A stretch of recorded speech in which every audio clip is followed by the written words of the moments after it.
Citi Field in New York, the New York Mets play the Atlanta Braves. New York Mets baseball on SNY is brought to you by Memorial Sloan Kettering Cancer Center, dedicated to advancing cancer research, treatment, and care. More science, less fear. By Nissan. Get to Nissan for big model year-end savings on the last of our 2018s. Shop ChooseNissan.com today. By New York 811. Be sure you call 811 before you start any digging project, big or small. Make the 811 call. And by Geico, over 75 years of savings and service. Hot summer day in New York. Great time to bring the family to the ballpark. Hey there. Welcome to the ballpark. Just hanging out, waiting for the show to begin, keeping our arm warm, maybe trying to find the baseball, showing some pop. Woo. Baseball for young and old on a Sunday afternoon. And a pleasant good afternoon, everybody, and welcome to Citi Field. Gary Cohen, Keith Hernandez with you today as the Mets wrap up a 4-game series against the Atlanta Braves. Last night, the Mets got to see Jeff McNeil have his best day in the big leagues so far. 4 hits in 4 at-bats. He certainly did. Hit .342 in AAA. There's the first base hit right there. That was a little ball out over the plate, belt high. Got a little fortunate here. Good, judicious scorekeeping there. That was a good at bat right there. The final 2, he hit those balls hard, and you see the difference of the location. Upper left was a ball belt high away, on the right down and away, and then 2 down and in. So the 4 for 4 for him raised his average to .320. And he'll be back in the lineup again today and hitting second for the Mets, playing behind Corey Oswalt, who comes back from a stint in the minor leagues to take Steven Matz's spot in the rotation. Well, he's had 3 very, very nice starts the last 3 times out, Corey. It's the first time he's pitching against the Braves. He got sent down after those starts. He's back up and back in the rotation.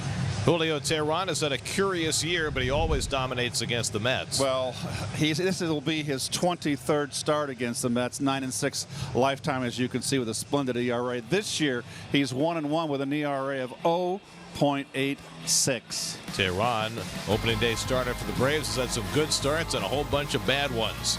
It's the Mets and the Braves, Sunday afternoon in New York. All the action coming your way on SNY.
24th, when the Mets take on the Nationals at 7:10 p.m. All fans in attendance will receive a Mets t-shirt courtesy of Taiwan Tourism.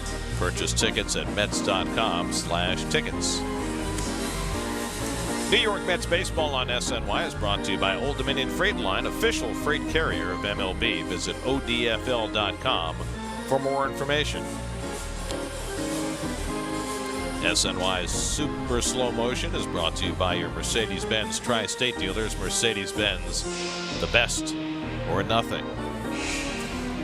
Sunday, August 26th is a McDonald's Family Sunday. The Mets take on the Nationals at 1:10 p.m. The first 15,000 fans in attendance will receive a Mets lunch bag courtesy of Wise Snacks. Plus, all kids 12 and under can run the bases after the game in the Mr. Med Dash courtesy of Northwell Health.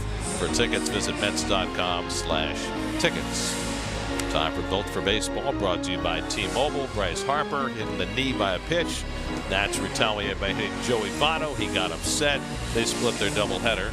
Corey Kluber was magnificent. He's now 14-6, 2.63 as he threw a complete game 3 hitter. And the Indians blank the Angels. And Chris Davis, 30 home runs for the 3rd straight year.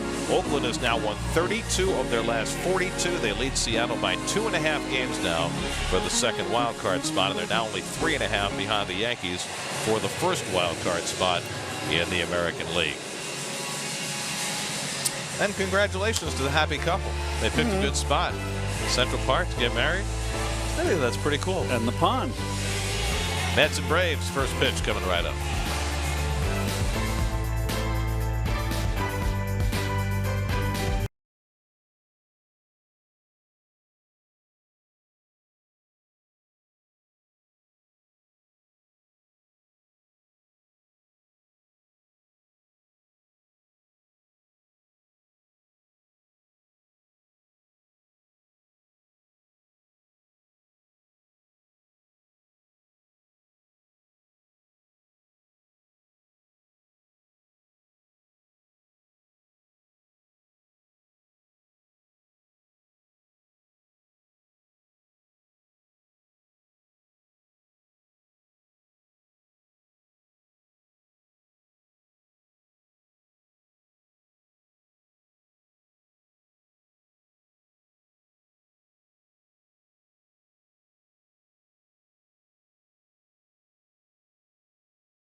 Braves starting lineup, no rest for the regulars. They'll all play day game after night game.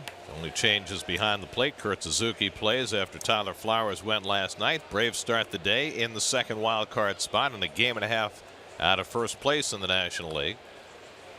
And Brian Snitker's going pedal to the metal. Ronald Acuna leads off. Corey Oswalt's first pitch of the day is fouled off, and we're underway. Well, the Toyota numbers for Corey, like I said, you can kind of look past those numbers. His last 3 have been very respectable. Last 3 starts. Hasn't pitched. His last start was on the 25th of July against San Diego. That was a win. He made one minor league start since then, and it was his worst start of the season. Acuna pops one up on the infield. Who's going to take it? It's going to be Flores, and that's the first out of the day. Your Lexus Mets defense, excuse me. Mesoraco tandeming with Plawecki gets the start today. Reyes back at third base. Batista had a couple days off. He's back in the lineup in right field, and we got a new center fielder, folks, and the defensive minded outfielder Austin Jackson, who's been kind of swinging the bat okay. Ozzie Albies hitting second in the order, 3 for 12 in this series, and he takes a fastball away from Oswalt. Albies starts the day, third in the league in runs scored, fourth in extra base hits, second in doubles. He's having a terrific first full year in the big leagues. And he takes a fastball outside. It's 2-0. Well, these two guys, Acuna and Albies, in the first two wins, the first two games of the series, went 7 for 15. And last night, 0 for 8 between the two of them. Good changeup by Oswalt. And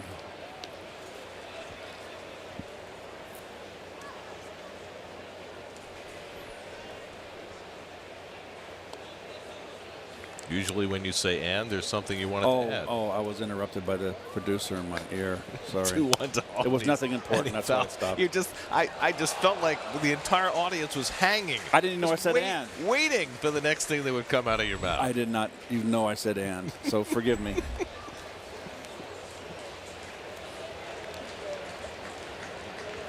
Two coming.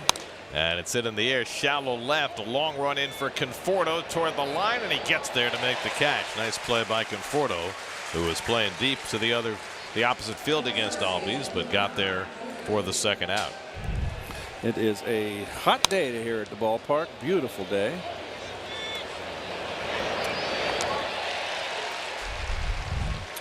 So 2 up and 2 set aside by Oswalt, and now Freddie Freeman, who continues to rake against Mets pitching this year, hitting .404 against the Mets this season, and a first pitch changeup has him swinging and missing, 0-1. Well, he and Markakis were the only two hitters that had quality at bats against Wheeler last night. Wheeler just was dealing. As your forward leaderboard, the batting race in the National League, Christian Yelich has opened up a 9-point lead. Freeman second and Markakis fourth. Mets will see Scooter Gennett tomorrow. Poked the other way, and Freeman's got a base hit. He is just masterful. A change up away, he went right with it. Open side of the field, and he's got himself a 2-out hit. Now this is a slap. I don't like that term, but watch, no follow through. Look at that, hardly at all. That is just sees that left side of the infield. You want to throw me that change up away? I'll take that base hit. So a 2-out single for Freeman, and now Markakis, who has been held in check in this series, just 1 for 10. He swung the bat pretty good, though. They've been up against some pretty good pitching. And there's your contact. It's a little bit kind of an awkward swing. Look at the body. It's almost like a jackknife. I mean, the ball got so deep before contact.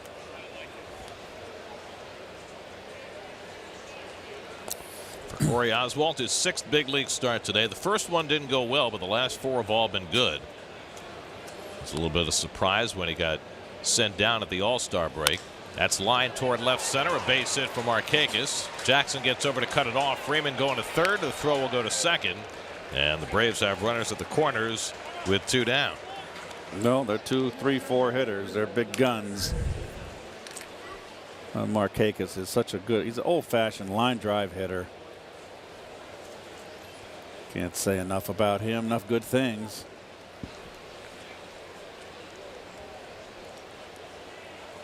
And Oswalt has the element of surprise. He's never pitched against the Braves, so they're just kind of, they've looked at the video, I'm sure, but there's no substitute to getting in the box and actually seeing the stuff come out of the hand. Well, Oswalt's given up 2 hits in the opening inning. He's been remarkably stingy with hits over his last 3 starts. Allowed 3 hits or fewer in all 3. Kurt Suzuki takes up and in for ball one. In fact, it's the first time the Mets have ever had a rookie pitcher go 3 straight starts, giving up 3 hits or fewer. But the Braves, with a couple of 2-out hits, have an opportunity here. Suzuki 0 for 4 in the series and struggling lately, hitting just 143 over his last 13 games.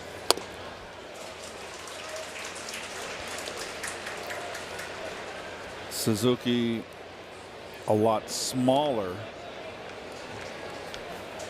than Flowers, the other catcher. They share the time. He's more athletic, runs better. Neither one of them has had quite the offensive year they had last year.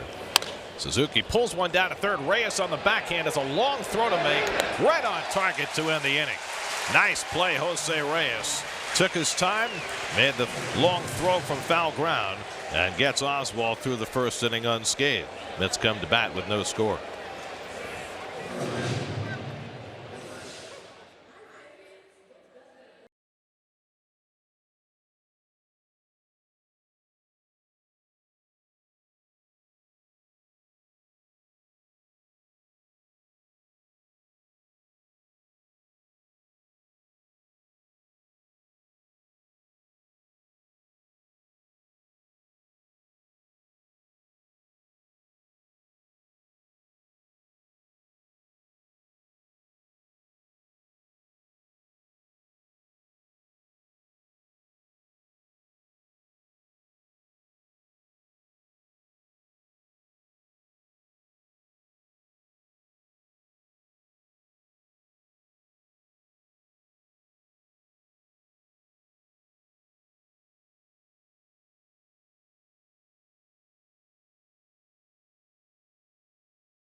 For Brandon Nimmo, so Ahmed Rosario gets the leadoff spot. Todd Frazier, after playing 3 straight games off the disabled list, gets a rest as well. Reyes playing third as the Mets go up against Julio Teheran for the 4th time this year. The 27-year-old, 6'2", 205 pounds, we've mentioned in the open.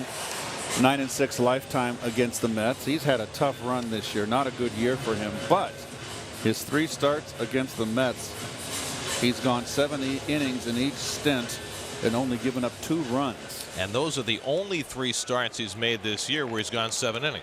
So he's saved his best for the Mets, and that's really been the case for much of his career. Rosario leading off for the 13th time this year. And Ahmed takes the first pitch fastball outside for ball 1. Rosario in a deep slump right now. 2 hits in his last 30 at bats. He's seen his average shrink to 235. Well, Teheran has 115 innings, only given up 88 hits.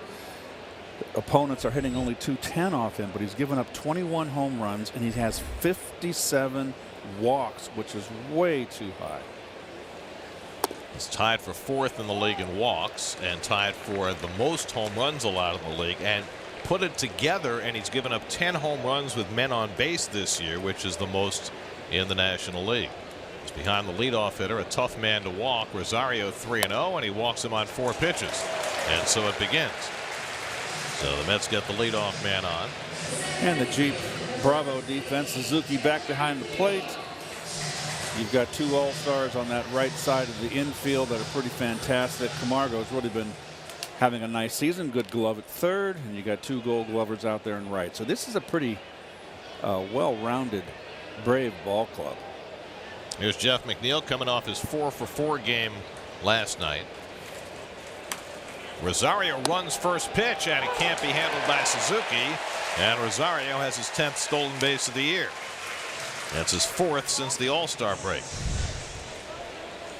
Well, that's a good jump right there.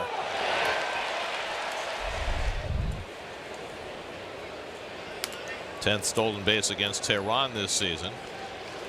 So the Mets have a runner in scoring position.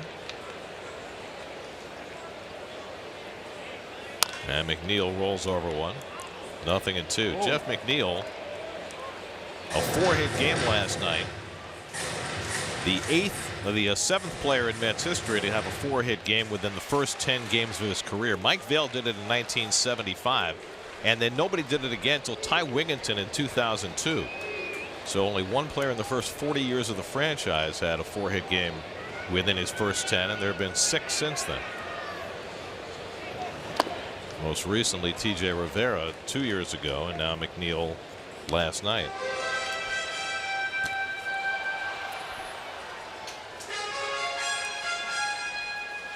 Leo Teheran has made 5 straight opening day starts for the Braves. He is their nominal ace, but really it's his 2nd straight poor season.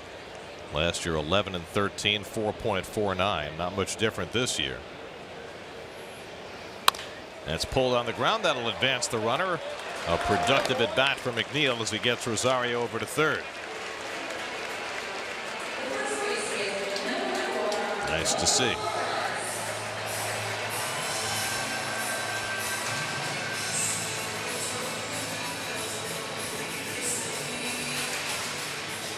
So now Wilmer Flores will try and get the run in. Wilmer is 2 for 7 in this series. He's never done much against Teheran. 3 for 21 in his career against the 27-year-old from Colombia. Wilmer hasn't been really swinging the bat great of late. A little off.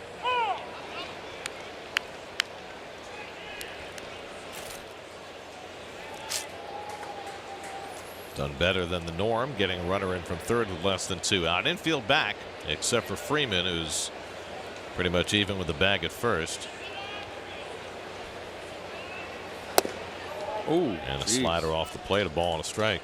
You don't get that pitch. He's a little upset. That's Chris Siegel behind the plate. Right now, he's got a tight strike zone. Here's your crew. Siegel, one of the 3 young umpires on this crew, with Sherwater and Blazer, and the crew chief Gary Cedarstrom, who had the plate last night, manning third. Rosario at third with 1 out. Mets trying to get the jump in this game. And it's up and away to Wilmer, 2-1. Wilmer hit the ball hard 2 times last night. Nothing to show for it. 2 bullets right at Albies at second. Pretty much where he's playing right now defensively at second base.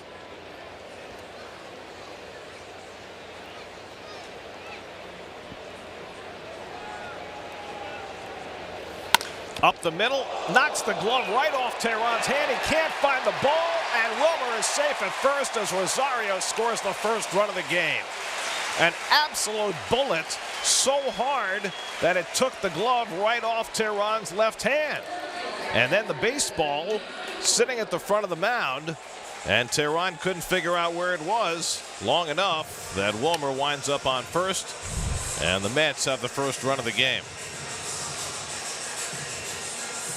Oh, it caromed. I see there it rolls. I was looking for, I thought it stayed in the glove. He went to retrieve the glove rather than trying to find the ball. That's his property. Yeah, but there's always time to find the glove later. The ball takes priority. It'll be a base hit for Flores, an RBI, and now Conforto flies one out to right center. Inciarte shading his eyes as he goes and puts it away for the second out.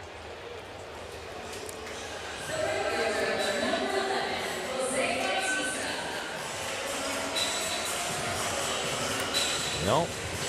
Mets are already ahead of the game against Teheran. The last time that he pitched here on May the 3rd, he held the Mets without a hit for the first 6 2/3 innings before Asdrubal Cabrera broke it up with a double.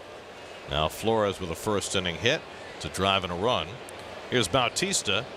Jose struggling right now, 0 for his last 18, and he takes a fastball for a strike. It's been such an odd year for Teheran. You look at his Citi Field numbers, always has had success here.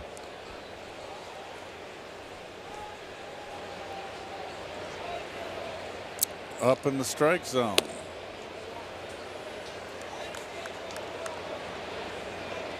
Teheran has had half a dozen games this year where he's gone at least 6 innings and not allowed a run. In his other starts, his other 15 starts, he has a 6.69 ERA. So he's been really good at times and just awful the rest of the time. You call that inconsistent? Yeah. Erratic. You know, I mentioned that he had a rough year last year as well. And last year, a lot of the blame went to his home ballpark. It was the first year for the Braves at SunTrust Park, and Teheran had terrible numbers there. But this year, he's actually pitching better at home than on the road. So that's not the circumstance anymore. He's just having a second straight off year. Well, that first year in that stadium, we came in April, and the ball was flying out of there. And I think it really got in Teheran's head. I think it got into a lot of the pitchers' head. I know that Bartolo Colon didn't like it. Bautista takes the slider for strike 3 called, and Teheran has his first strikeout, and that ends the inning. But Rosario steals a base, scores a run, and the Mets lead 1-0.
Second inning, 1-0 New York. Johan Camargo leads off against Corey Oswalt.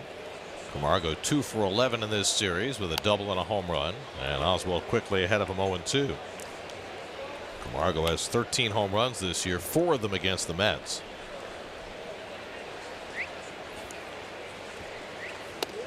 And the switch hitter takes a fastball outside 1-2. A stunning home run off DeGrom early in the game. Solo shot on an inside fastball, and he turned on it.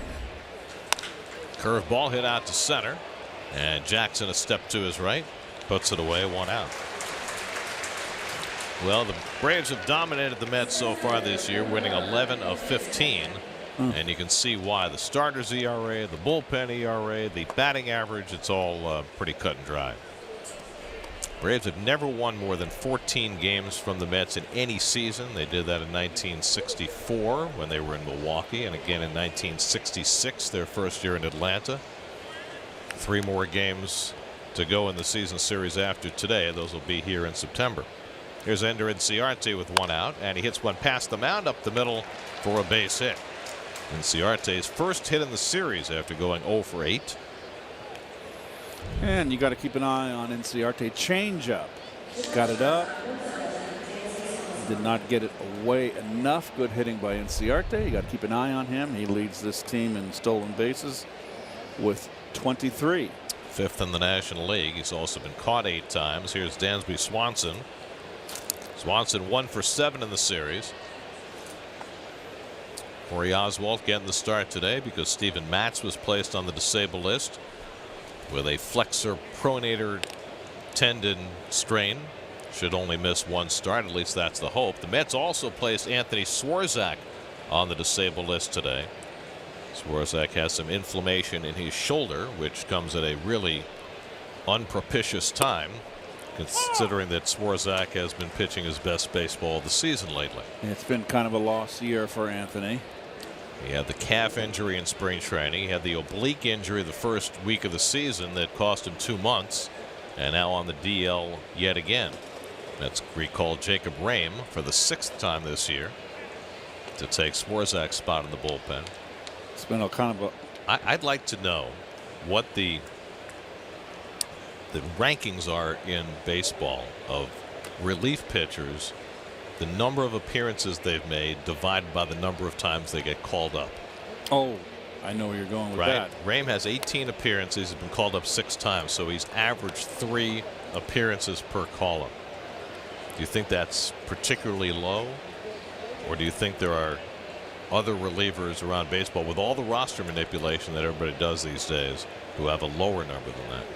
I got to think he'd be on the lower end of it. I mean, that's a lot of frequent flyer miles back and forth between New York and Vegas. See, now next year when the Mets have their AAA team in Syracuse, that will make the transportation issue a lot easier. Yes. But that's become so much more important in the game today because you're using your bullpen so much more, and every team tries to do this now with their optional relievers, move them up and down as much as possible to maximize the amount they can pitch in the major leagues. So if your AAA team is as far away as the Mets is, it just creates an added complication. Swanson goes down in an up and away fastball, and Oswalt has his first strikeout of the day. 2 out. Swanson has not swung the bat good this series. And he shows his frustration here.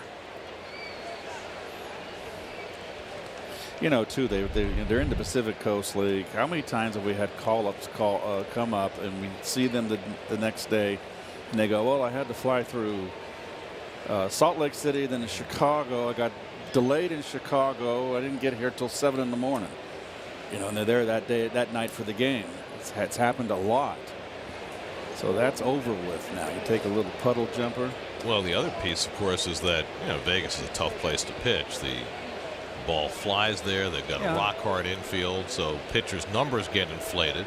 Whether that is a good thing or a bad thing for their long-term success, I have no idea. But look at Oswalt. I mean, he threw 3 really good big league games. Then he went back to Vegas, and his last start there on Monday gave up 7 runs in 5 innings.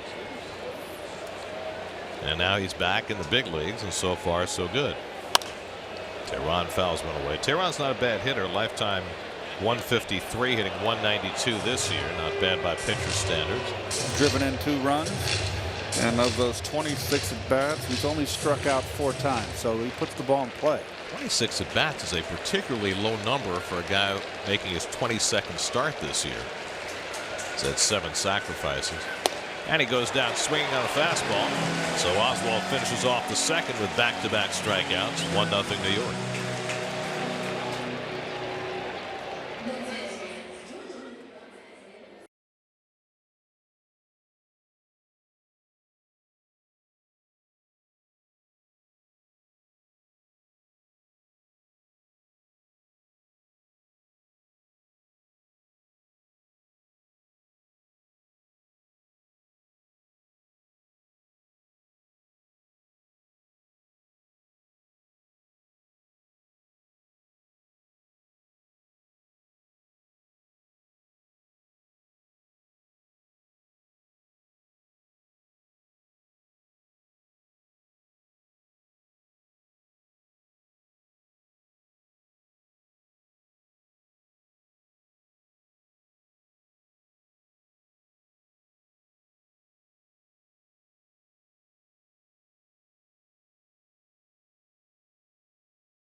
On the farm in Tidewater, the Mets were assembling a devastating group of talented minor leaguers who would soon arrive at Shea. There was outfielder Darryl Strawberry, the nation's #1 draft pick in 1980, and overpowering Dwight Gooden, a pitcher with awesome potential. Ron Darling, acquired from Texas for Lee Mazzilli, helped as the Davey Johnson-led Tides won the Minor League World Series in 1983. Mets memory presented by Burton LLP Accountants and Advisors, the makings of a champion. That was a pretty good farm system there, wasn't it? Ronnie's delivery was so convoluted in the minor leagues. He tightened that up a lot when he got to the big leagues. Still over the top. He had a bigger leg kick, it looked like, huh?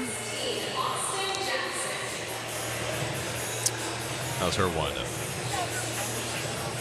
Come on. Knock him right in the water. Doesn't look very excited. Come on. He's wearing a Braves uniform. Oh, that's not going to cut it. Coming up a little short She's there. got to take the music out of her ears and focus on the target. Austin Jackson leads off the home second.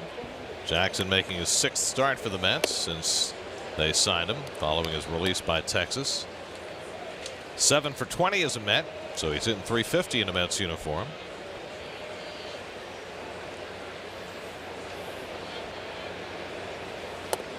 And the off-speed pitch by Teheran, a ball and a strike.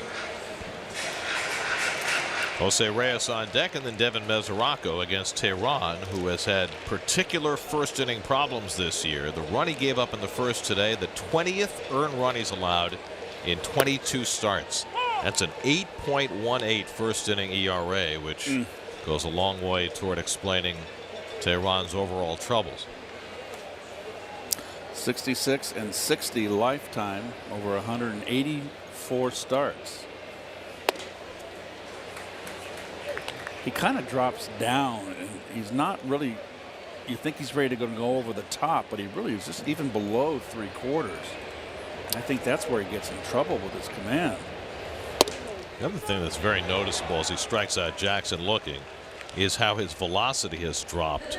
He's down 1.5 miles per hour on his fastball just from last year to this year, rarely cracking 90 anymore.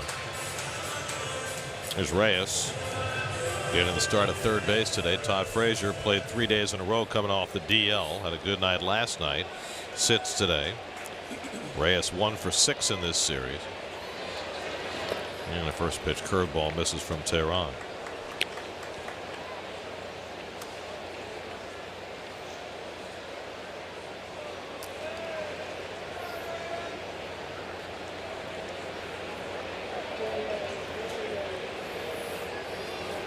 The other piece on Teheran, if you go back 2 years ago when he had a really good season for the Braves and compare it to this year, as far as his ability to throw strikes, it produces a fascinating result. His fastball he's throwing for strikes just about at the same rate as he did 2 years ago, but all his other pitches, his strike percentage is way down. That's from Sports Info Solutions. I think that's an interesting piece for him as well. I think it's very telling. I mean, there's some things, so those kind of numbers are black and white for me. They're there, and there's merit to them. And as a result, his walk rate is at a career high, 4.5 walks per 9 innings this year. He's already had a walk cost him a run in this game. And what that doesn't tell you. And that's the second walk he's given up as Reyes is aboard. Is how many of the strikes thrown on that curveball are quality curveballs and not just lousy curveballs, because usually when you haven't got command of your curveball, you're hanging it too. See, his walks have gone up dramatically the last 2 years.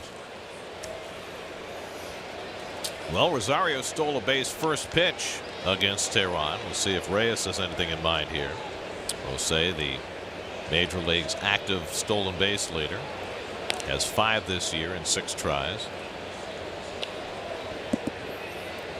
Devin Mesoraco starting for the second time in the series. Went 0 for 3 on Friday night.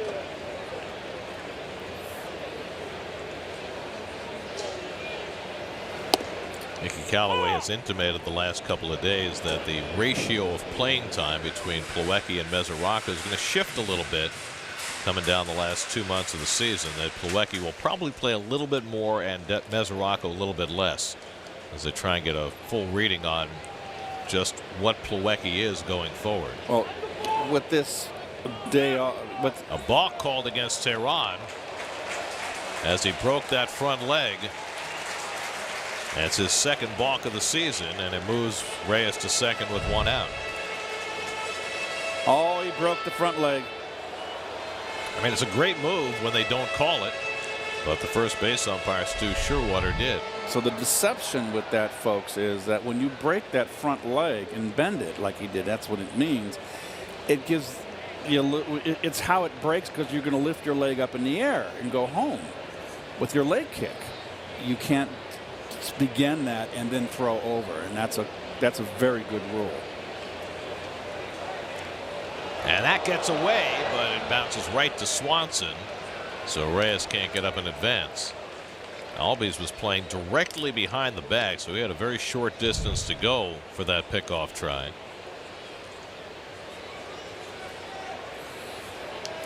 And then didn't catch the ball. The base caught it. Got a fortunate bounce.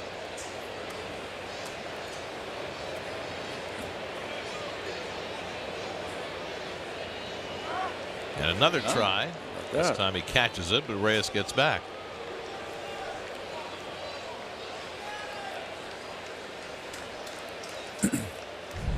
Watch the front leg, folks. From the knee, watch it bend. Can't do that. And you understand what I'm saying, because usually when you go home, you got to lift that leg up. That's why that rule's in place. Right. You have to turn and then step toward first. And a pitcher has to step off too on his pickoff move, a right-hander.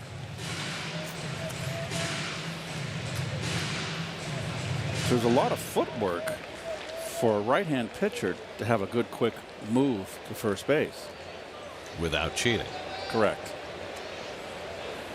There, Reyes starts and stops, and as Rocco swings over the slider, 1-2. Reyes with a large lead among active base stealers. Rajay Davis in Cleveland, second on that list. It's got a big lead. He's had a notion about going on that last pitch, started and stopped. Now he's going, and the pitch high, the throw to third by Suzuki, and he made a perfect throw to get him.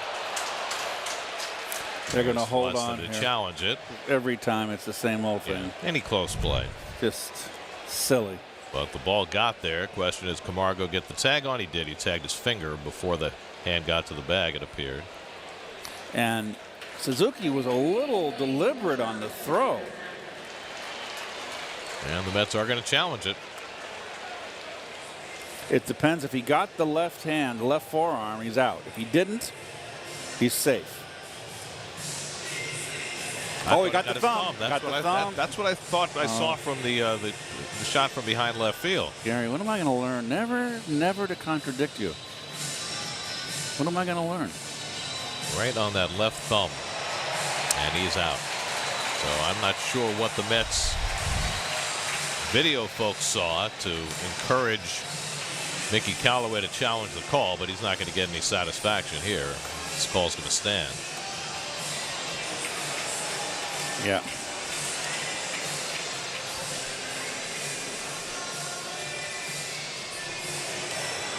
And they do confirm the call. He's out. Got him on the thumb. I mean, they have all those angles down in the replay room, but they must not have seen that one. Right. They were going to encourage Mickey through his bench coach Gary DiSarcina to challenge it. They did not obviously see that one. So that's just we'll break down in communications there. 2 out and nobody on. 2-2 count to Mesoraco, and he pops one up. Should stay in play. Suzuki sheds the mask. Freeman comes in to call him off. And nicely done by Freddie to take charge of it. That ends the inning. Nice to see, Freddie. Nice hustle. Teheran survives the balk. 1-0 Mets after 2.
from today's Mets-Braves game on Mets blog, presented by Citi, featured on SNY.TV. Nice day for a ride on Dad's shoulders. And a little balloon art. I mean, any day with balloon art is a good day. It's a carnival. It's a county fair here. Food's better than a county fair. Along with the baseball game. just as an aside. Baseball game's fun, too. Mm-hmm. Second time around the batting order for Corey Oswalt. Ronald Acuna trying to bunt his way on. Did he offer at it? He did not. As Rocco asked the home plate umpire to check, I thought for sure he had offered. I thought that might have been a strike. Acuna popped up to Flores' first time up. And he hits one right at the shortstop. Rosario gets a nice easy hop. 2 out. 1 out. Second time Acuna's been retired. Thus the 2. But it's only 1 in the inning. There you go, Gare. Here's the look ahead brought to you by Wells Fargo. The Reds come in 49-62, but since June the 9th, they're 27-19. They've really played much, much better. Mets are in Miami next weekend, and then they play the Yankees that makeup game a week from tomorrow at Yankee Stadium. ESPN picked that game up. Yeah, the Mets have a long, rather complicated road trip. They play 3 in Miami, come back to New York to play the 1 in the Bronx, then go to Baltimore for 2, and then finish in Philly for a 5-game series, with the last of the 5 games being played in Williamsport, Pennsylvania. So it's a lot of traveling in the course of that road trip that starts on Friday. First day in, doubleheader, makeup doubleheader. In Philly. Yes. Yeah. Sorry, I should have been more specific. Thank you, Gare. And just an alert, the first game of that doubleheader, Facebook only. Yeah, that's right. And I believe Albies flies one out to Conforto in left. He gives some ground and puts it away. 2 out. I believe our good friend Keith Olbermann is going to do the play-by-play. I thought I got a tweet from him saying that. Don't quote me on it. For the Facebook game? I think so. Really? I thought I got a tweet from him saying that. I think he's doing the ESPN Monday night game. Okay, there you go. That's Yankees. Right. I got him crossed up. You're right. Here's Freddie Freeman, who had a base hit his first time up, and he goes after a changeup and misses. 0-1.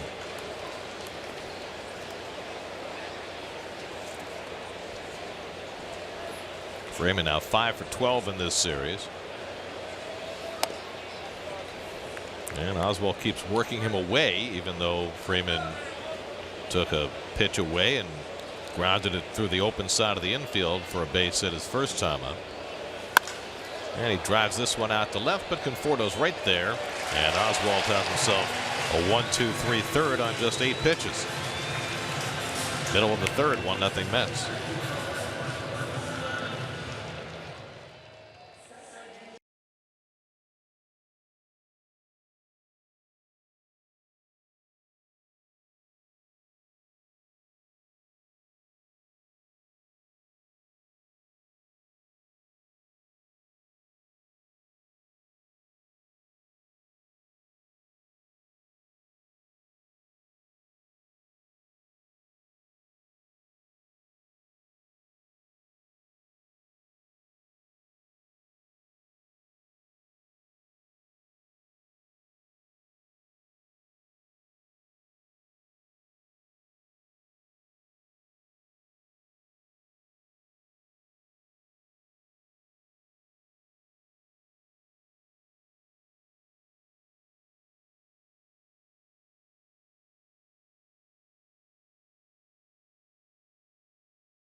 presented by Verizon. Just visit SNY.TV or download the NBC Sports app today for live streaming coverage of every SNY Mets game. Home third inning, Corey Oswalt looking for his first big league hit. He's gone 0 for 5 thus far.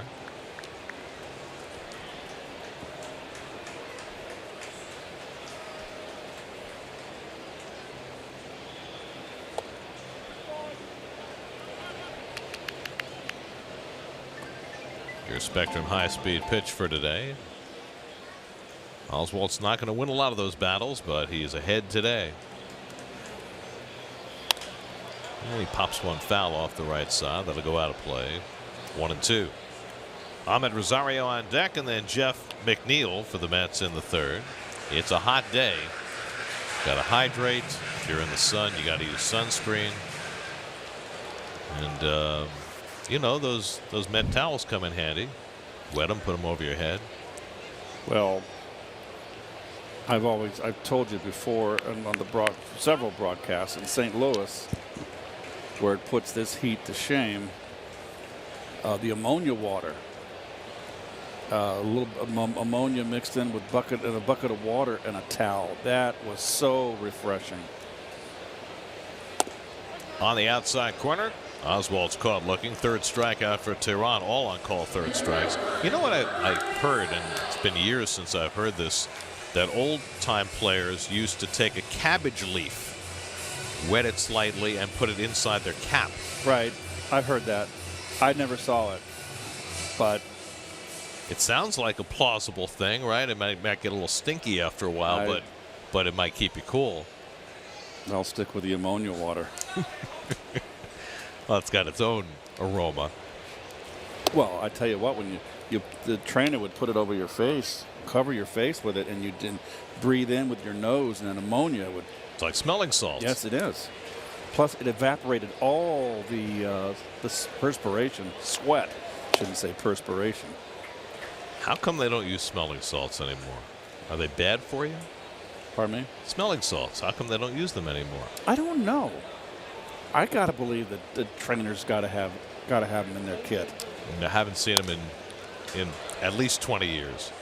It's got to be something that they figured out was bad for you. Well, I know they used it on me when I got in that collision in 1980 at Wrigley Field with Bill Buckner. Well, now they'd have a concussion protocol. They would have taken very differently. Well, I wound up in the hospital overnight. Did you have a concussion? I don't remember. You ever? Well, that may well be.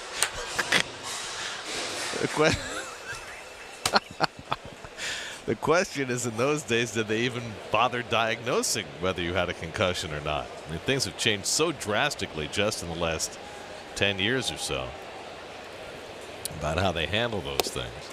That fastball just missed away from Teheran. And it's 3-2 to Rosario, who walked, stole a base, and scored the only run of this game. Jeff McNeil on deck.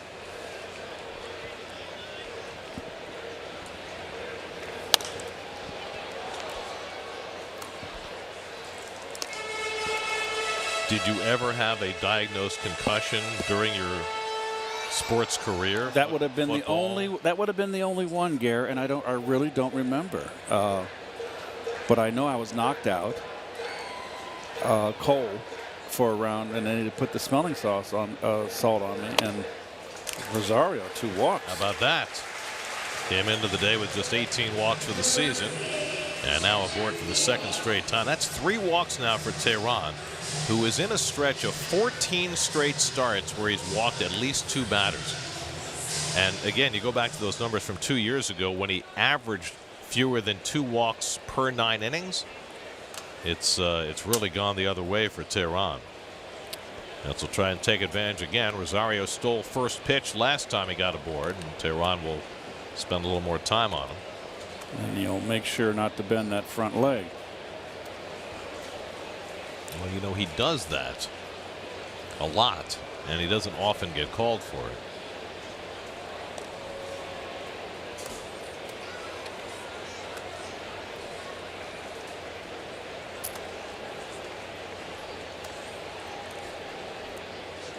He's always been acknowledged as having one of the best right-handed pickoff moves in the game.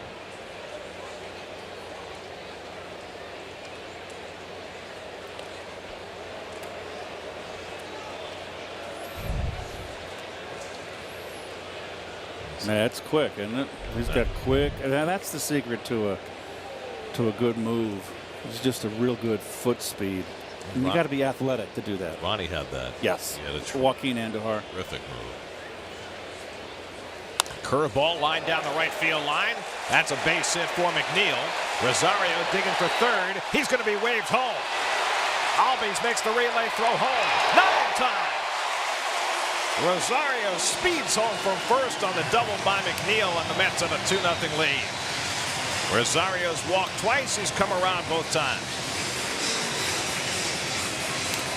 Man, can he go. Another breaking ball for McNeil. About the same location down in the strike zone that he did hit the double last night down the line.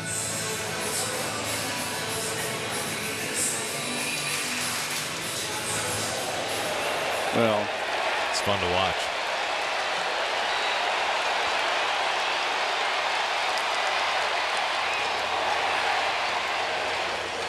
So McNeil, 4 hits last night, an RBI double today, 2-0 Mets. well, Sherlock letting him know he's got his head down. He was going anyway. Don't touch him.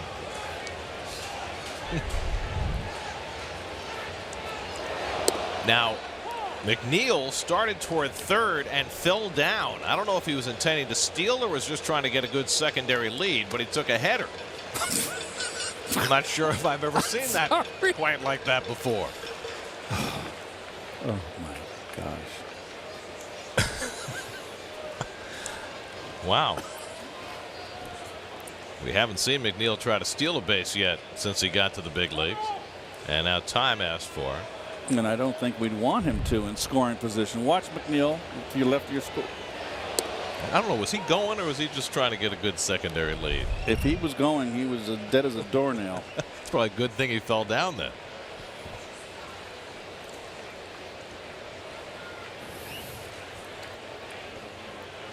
One and one to Flores, who had the base hit that knocked Teheran's glove off to drive in a run. And he goes after the slider, 1-2. It's been a rough beginning for Teheran. 3 walks in the first 3 innings. A stolen base, a balk. And already down in this game 2-0 in a place where he generally dominates.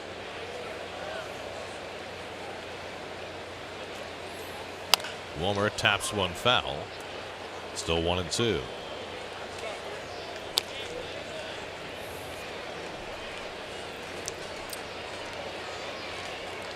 Teheran is in the 5th year of a team-friendly 6-year contract that he signed as a very young player. They have him for next year and then an option for the following year. But his career is certainly not trending in the right direction right now.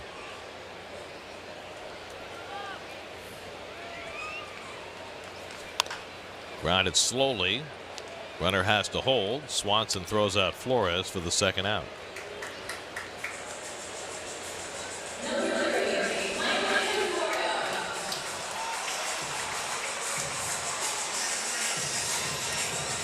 So 2 out. McNeil still at second, and here's Conforto, who flied to center field on the first pitch he saw.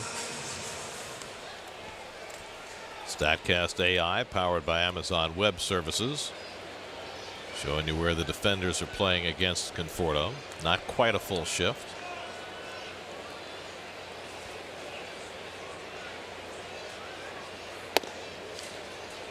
Boy, tight strike zone.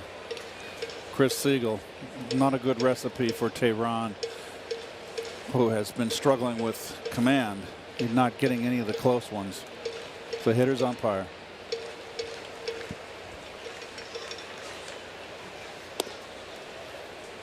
This is with a changeup, and it's 2-0.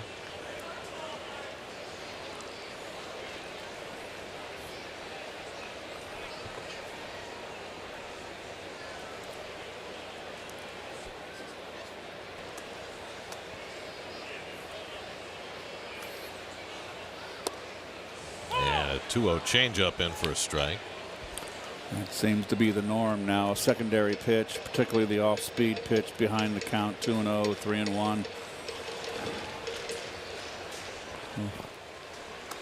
Make me salivate. Try not to make a mess. Conforto pulls one foul.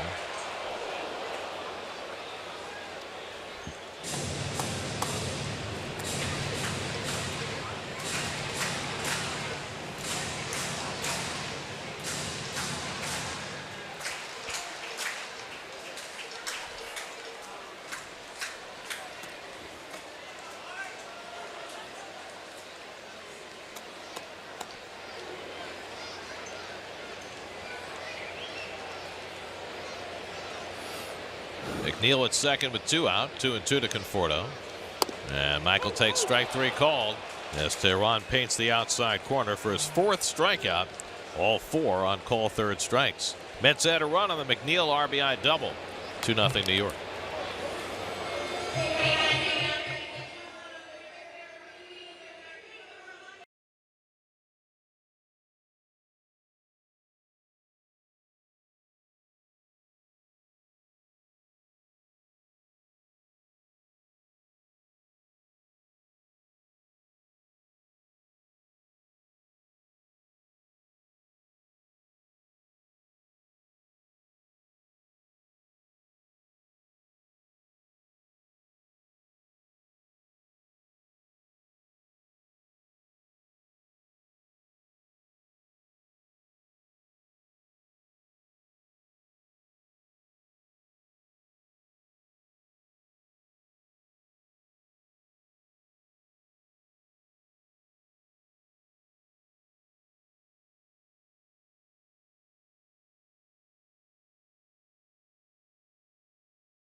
Well, he's the most successful coach in the history of women's college basketball. 11 national championships for Geno Auriemma, the coach of the UConn Huskies.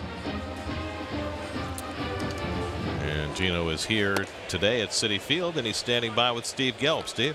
All right, Gary, as if he couldn't be called a front runner enough, coaching UConn, he's a Phillies fan and an Eagles fan too. So, I mean, you're walking dangerously close here to just being out in front of everything, Geno. I know. But we've had some lean years, you know, up to this point. And the Sixers have really suffered for a long time, and the Phillies, it's been 3 or 4 or 5 years, however long it's been, and we're the only city in America probably never to win a Super Bowl. So. We were due. You guys are just lucky up here. You got so many teams. Somebody's bound to win. I'll give it to you. I'll give it to you guys that you were due as Philly teams. What about your team, UConn, this year? What do you guys do over the summer? I know last year you took that big trip to Italy. Anything that you've been able to do this year? No. This year, a bunch of them are playing USA basketball. So we got, kids end up being all over the world, playing on some USA basketball team, and they love that. And generally, the rest of the time, we just tell them, go home and relax. It's a long season when they get back to school. You're going from September to hopefully April, So it's a long season, and they need a break, just like other kids. Geno, you've been at this a long time. You've been doing it the same way for that entire time. And we've talked a lot in all sports about the changing athletes, this generation of athletes. Yeah. Has it been difficult to maintain kind of your old school ways with the new school of athlete? It has. It has. You know, you want to change. You know, you want to kind of stay relevant. You want to be connected to them somehow. But it's harder and harder. You know, when I got the job, I was 30, and my seniors were 22. Now, you know, my seniors are still 22, and I'm 64. So there's a big gap that you try to bridge that gap. But hey, listen, at the end of the day, I know how to win, and they don't. So if they come to Connecticut, it's because they want to learn how to win. So it can't be I need to do it all their way. You know, they got to come along and go, hey, look, I came here because he knows how, so I got to do it his way. But you got to make some adjustments for sure. Suzuki strikes out. There's 2 away. But that being said, it's kind of an interesting concept, though, that obviously at this point you've established a way of doing things. They know what to expect. Right. If you were starting coaching now, would you have been able to start this way? I don't know. I've never been one of these crazy hard-nosed, you know, dictatorial type of coaches. I've never been that. I've always been kind of flexible and pretty open-minded about a lot of things. But we still think that there's certain things that are just non-negotiable, you know, and you can't go off on that. You know, you've got to do what you got to do, and you can't start changing what you believe in, because then all of a sudden the things that built your program, the foundations are no good anymore. So it's not that much different than coaching these guys, you know. And guys that really want to win still buy in. Geno, I know the Mets did you a favor right there. 1-2-3. They beat the Braves. As a Phillies fan, that's necessary. We thank you so much for the time. Through 3.5, Mets up 2-0.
Home 4th inning. Jose Bautista leads off against Julio Teheran and takes a big whack and misses. Bautista struck out looking his first time up. Now 0 for his last 19. His longest career drought was 0 for 21. That was last year. And Teheran's quickly ahead of him this time, 0-2. Bautista has seen his batting average slip to .202 after his strikeout first time up. And Teheran bounces the slider, and it's 1-2. Austin Jackson on deck, and then Jose Reyes. Mets got a run in the first. They got a run in the third. Each time Ahmed Rosario drew a leadoff walk and came around to score. 2 of the 3 walks Teheran has given up through the first 3 innings.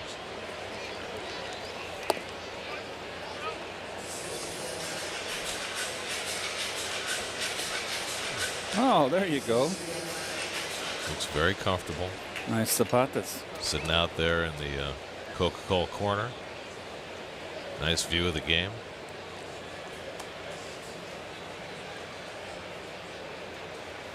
And Bautista tries to check, but he went around strike 3.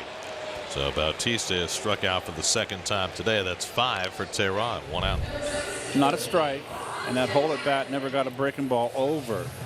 So we talked about Teheran's troubles with his curve, and we're seeing it in spades in this game this afternoon. Now Austin Jackson, who struck out looking his first time up. So the trading deadline passed at 4 o'clock Tuesday. A non-waiver trading deadline, as it's officially known. So that makes this now waiver season. Now, every year we have to do a little primer on exactly what the waiver season is. During the course of the month of August, virtually every team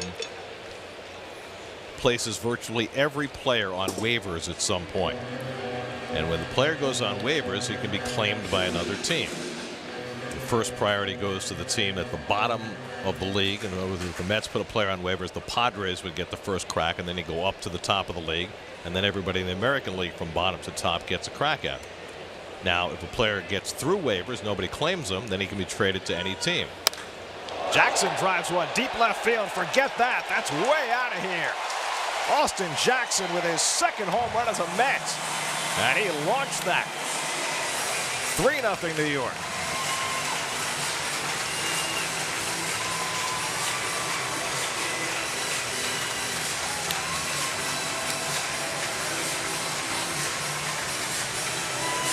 So Jackson, who has really swung the bat well after a rough go of it in San Francisco to start the season. Change up, down and in. And you saw Teheran's reaction just barely. He was not happy. He knew he made a big mistake. Reyes flies one out to left, and Acuna comes in to get it 2 out. 22nd home run Teheran's allowed, the most of any pitcher in the National League. Supposed to be away, and it's right. Yep, he knew it. Yelling at it himself. That Mets home run means City will donate enough for No Kid Hunger to provide 20,000 meals to kids in need. So Austin Jackson expanding the Mets lead. Here's Mesoraco wildly swinging at a slider. So if a player gets through waivers, nobody claims him, he can be traded to any team. If he does get claimed, then a team can work out a deal with the team that claimed him and make a trade with that team. Can they pull him off? Anytime. If a player is claimed, you can take him off waivers and then you're done. He can't be placed on waivers again this year. So if he is claimed, you can work out a deal with that team. Or, as sometimes happens, you can just let him go. Right? Mets put a player on waivers. The Braves claim him. Say, okay, you take him. Take his contract. You got him. No compensation.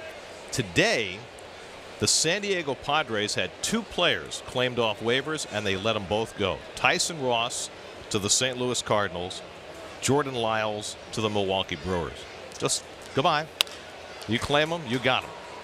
Swanson picks up the grounder, throws them out, side retired. Sometimes players get players they don't really want because they claim them and they get the salaries dumped on them. Austin Jackson goes deep. Mets have a 3-0 lead after 4.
This date in baseball history, 11 years ago, August the 5th, Sunday night in Chicago.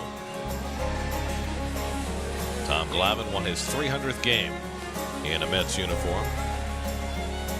I don't believe we broadcasted that game. Sunday night game. This date in baseball history presented by Empire City Casino. Yeah, he took a couple of cracks at it. Then he fell short, but we missed the actual event. How long did it take Gary Carter to get his 300? 3 months. 3 months. Oh boy, were we on him? We rode him. Not every day, but oh. Ender Inciarte leads off in the 5th inning. Well, Corey Oswalt's retired 8 in a row. Gave up 2 singles in the first, a single to Inciarte in the second. He's retired everybody since. Meanwhile, the Braves have gone into an offensive drought. They've now gone 20 straight innings without scoring a run. Last time they scored was Friday night in the 2nd inning when Johan Camargo homered against DeGrom. They look a little flat today, day game after a night game. Got my math wrong. It's 17 innings since they last scored. The Albies RBI double in the 5th inning Friday night. Anyway, it's been a while. So Corey Oswalt throwing another nice ball game here. We're in the 5th inning. A long way to go, but another nice outing. You take the last 4 starts, including this one. Opposing hitters are 9 for 66 against Oswalt. That's a 136 average. Pops one inside to Inciarte, 2-2. Dansby Swanson on deck, and then Julio Teheran against Oswalt in the 5th. I don't like the. I don't care for the white border on the hat, the NY. The hat they're wearing today. Oh, just missed.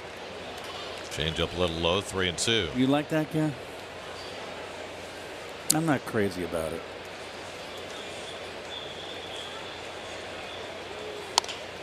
Pulled foul. I don't have a problem with it. I mean I just like the orange on the blue. Right, but the lettering on it kind of matches the lettering on the uniform. Of course.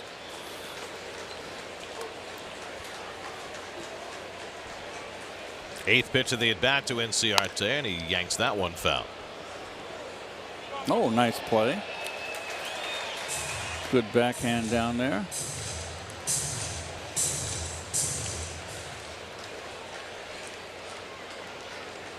Oswalt threw just 46 pitches in the first 4 innings, but he's had to work hard on Inciarte, who keeps it going. 9 pitches deep and still running. Well, Oswalt has an idea what he's doing out there. He's got a good off-speed pitch, good sinking change. He pitches inside. He's not overpowering, but you don't have to be. It's moving the ball around.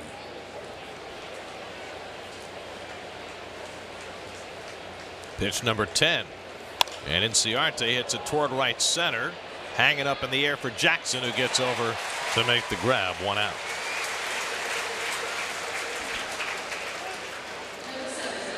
So Oswalt wins that battle. Inciarte flies out on the 10th pitch. And now Dansby Swanson, who struck out his first time up. Oswalt has struck out 3. He's walked none, allowed no runs and 3 hits.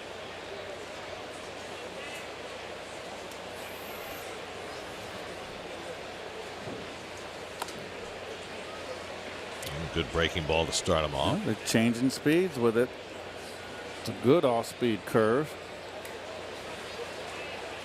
Interesting, he's got that sleeve for his index finger to tuck underneath, and he doesn't use it. Oswalt, I'm talking about.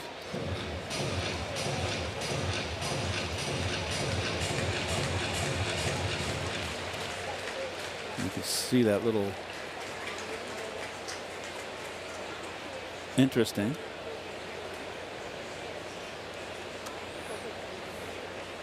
Curveball bounced to third. Nice. Reyes handles the hop, throws him out, 2 away.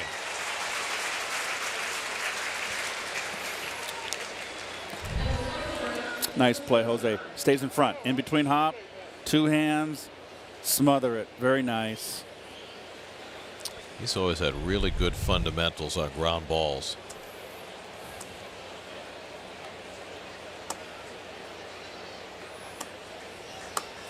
Does it just the way you teach the little leaguers, right? Yeah. With the clamp on the ball. That ball did not take a bad hop. Jose figured how high it would bounce, and he got his glove on it and 2 hands. If you notice, he also got it in the heel of his glove, and he had 2 hands to clamp down on it. Teheran slams one deep left field. Back goes Conforto, and it's out of here. First career home run for Julio Teheran in his 315th major league at bat. And that's what gets Atlanta on the board. It's now 3-1 New York. And he got all of it. That's the first mistake, really bad mistake that Oswalt's made, and it's a pitcher. It's a fastball that got away from him, upstairs, inner half. And give Teheran credit, he just exploded on this ball. It's not a whole lot of joy celebrating that first big league home run for a guy who's been part of the organization for 7 years. You know, you figure either they give him the silent treatment or they go crazy, and they did neither one. That's a nice swing. Nice level swing, line drive out of the ballpark. We mentioned first time up, he's not a bad hitter, but the long ball had eluded him through his first 314 at bats, but his drought is over. Didn't have to wait quite as long as Bartolo Colon. Well, here's the pitch. Wants it away. Look where it's at. Almost he's stepping in the bucket, and so it opens up his hips to hit that ball probably 3 inches inside. And now Mesoraco is going to take the ball out to Oswalt after missing with that fastball to Acuna. So Oswalt starting his 3rd time around the batting order now, and the Mets have been very cautious with Oswalt facing a lineup a 3rd time. Remember his last start against San Diego when he got his first big league win. They pulled him after 5 at just 62 pitches. Well, here he is working in the 5th inning at 65 pitches. Nobody up behind him. You got to give him a chance to get a W, Gare. Get 5 innings. I'm just saying they may not let him go much further if history is a guide. Acuna strikes out looking on the fastball, his 4th strikeout. Teheran gets himself on the board. Mets still lead 3-1.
Good humor. Look at the top line. The 0-2-0-0 for Ahmed Rosario. 2 walks, a stolen base, 2 runs scored.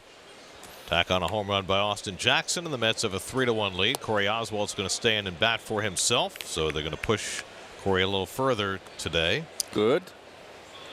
Took a call, 3rd strike his first time up, so he owes Teheran a long ball. After Teheran took him deep a moment ago.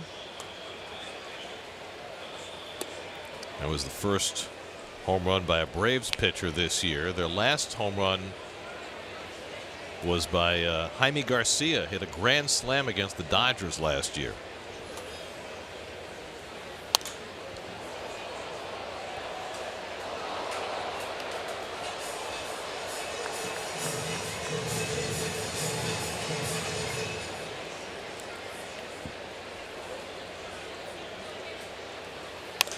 Oswalt tries his home run cut, and he fouls it back. 2-2. Rosario on deck. McNeil behind him.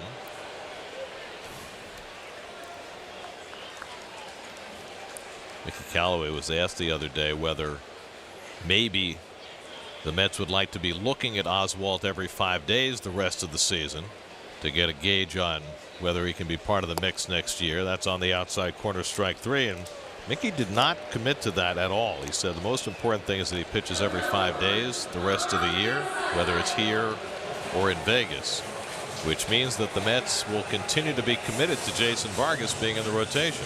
That's the decision they made coming out of the All-Star break. Remember, Oswalt was coming off a couple of really good starts in a row, and there was some question as to whether Vargas would go to the bullpen when he came off the DL and Oswalt would stick around, and they decided to stick with Vargas. Now, Matz's injury created another opportunity for Oswalt, but it does not appear, at least from Callaway's comments, that they're committed to anything beyond the start today. Rosario, 2 walks. That gives him 20 for the year.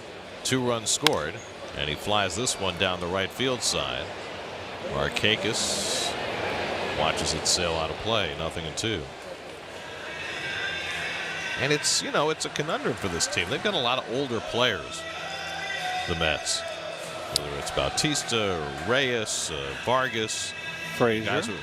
Guys who are 35 and older, who are not a big part of the future. Now, Vargas is signed for next year. Frazier is signed for next year. Bruce is signed for next year. But this is a team that needs to get dramatically younger. And you would think that a big portion of this last third of the season would be devoted to seeing what a younger group of players can do and whether they can be part of the mix going forward. Rosario flies one out to center, and Inciarte waits for it. 2 out.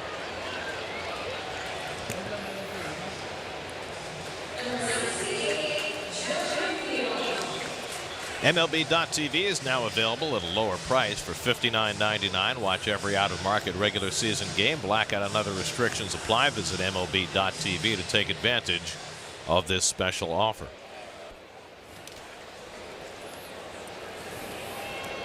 Here's Jeff McNeil, who doubled in a run his last time up.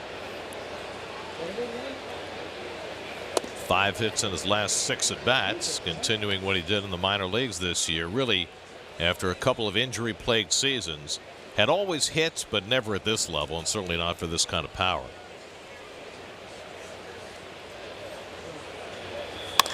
And he hits this one out to right center field. Back in the gap goes Inciarte. Step onto the warning track to grab it, and that retires the side. 1-2-3 for Teheran for the first time today. 3-1 Mets after 5.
Corey Oswalt back after the 6th inning.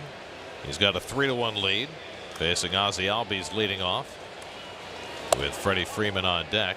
And a first pitch changeup misses for ball 1. Albies has been up twice, flied out to left field both times. The meat of the order right here. Look at that inside fastball. Do you notice Mesoraco gave him a big power sign there? Put that fastball right inside on the inside corner. Mets have handled Albies pretty well the last couple of days. 3 for 14 in the series.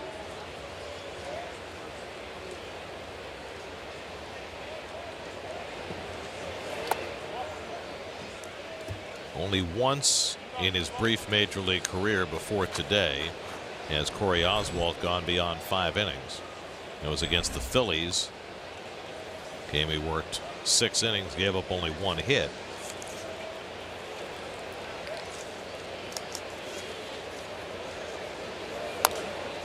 Another changeup.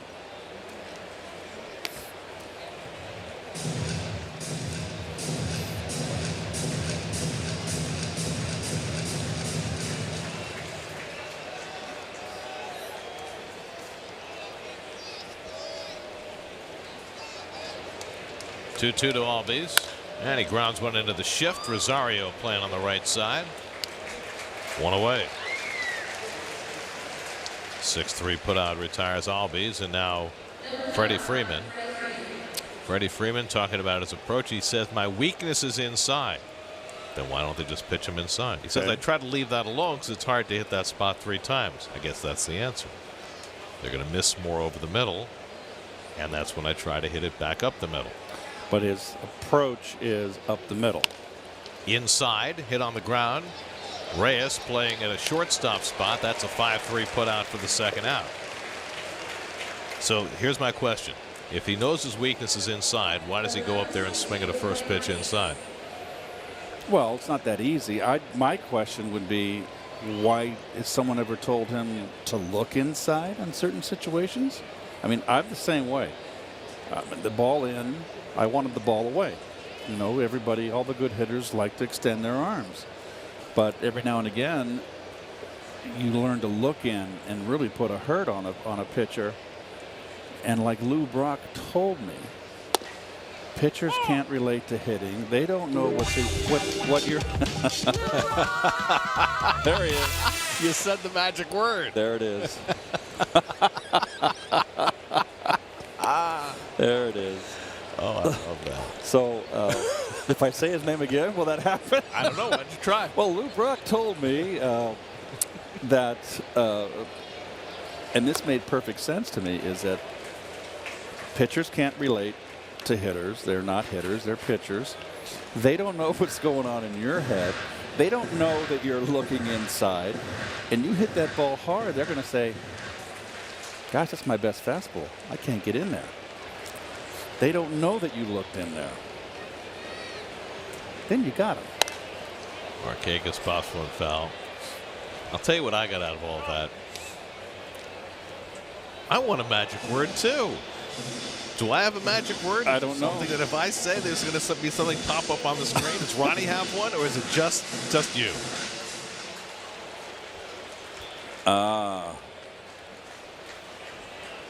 I guess they did that because I always reference Lou, but no, Really? Lou was my tutor.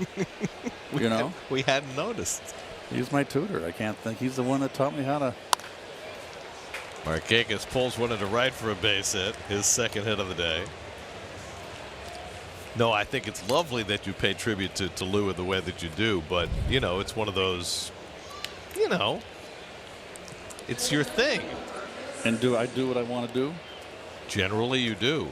Now, you are coachable, but, you know, when push comes to shove, Yeah. it's Keith's way or the highway. And I can't tell you who to sock it to. So now Kurt Suzuki comes to the plate as the tying run in a 3-1 game. Suzuki is grounded out and struck out 0 for 2. Very nice performance, Mr. Oswalt, against a good hitting ball club. Trying to get through the 6th inning for the 2nd time in his big league career. This is his 6th start. He's kept the ball down real well today, Gary, too. And hitting the corners. Suzuki pops one a mile high into shallow center. Jackson waits for it to come down, and that retires the side. 6 strong innings for Corey Oswalt. He's got himself a 3-1 lead at Citi Field. There he is. You go, Lee.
Six strong innings for Corey Oswalt in his return to the major leagues. Only 79 pitches, so it looks like he'll be able to continue on. Meanwhile, the Mets will try and get him some more against Julio Teheran. 3-1 New York. Wilmer Flores drove in the first Met run, and he chases a slider for strike one. With a runner at third and one out in the first, Wilmer hit a bullet back to Teheran so hard it knocked the glove off Teheran's hand. Teheran couldn't find the ball. Wilmer had an infield hit as Rosario scored the first run of the game. Tomorrow night, the Cincinnati Reds are in town for the first of three. Noah Syndergaard makes his second start since coming back from his illness. Homer Bailey goes for the Reds. 6:30 the coverage tomorrow night on SNY. Wilmer pulls one toward the hole, and he's got a base hit. Got a slider to hit that time, and Wilmer's got his second hit of the day. Well, the Reds can't pitch very well, but they sure can hit.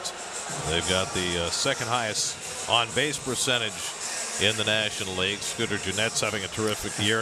It figures that we didn't put Eugenio Suarez on the graphic because Eugenio Suarez is the most underrated player in the major leagues. He's hitting .302, 26 home runs, 85 runs batted in. And he didn't make our graphic.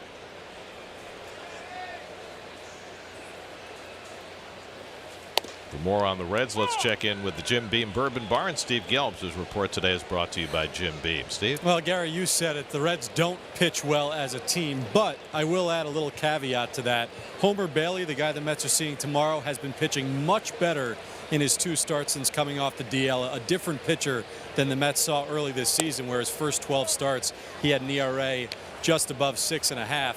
When he was on the DL, Homer Bailey went down and actually worked with coaches at the University of Oklahoma and Louisville to try and get his mechanics right. Apparently it's worked. His last two starts have been his longest of the season, just 2 earned runs in each of those starts. And Tucker Barnhart, his catcher, said he's got late life on his fastball again.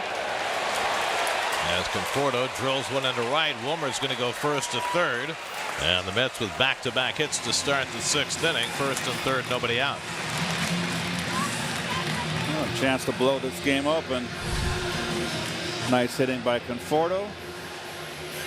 And when you pull the ball, that ball's hit hard. Even Wilmer can go first to third.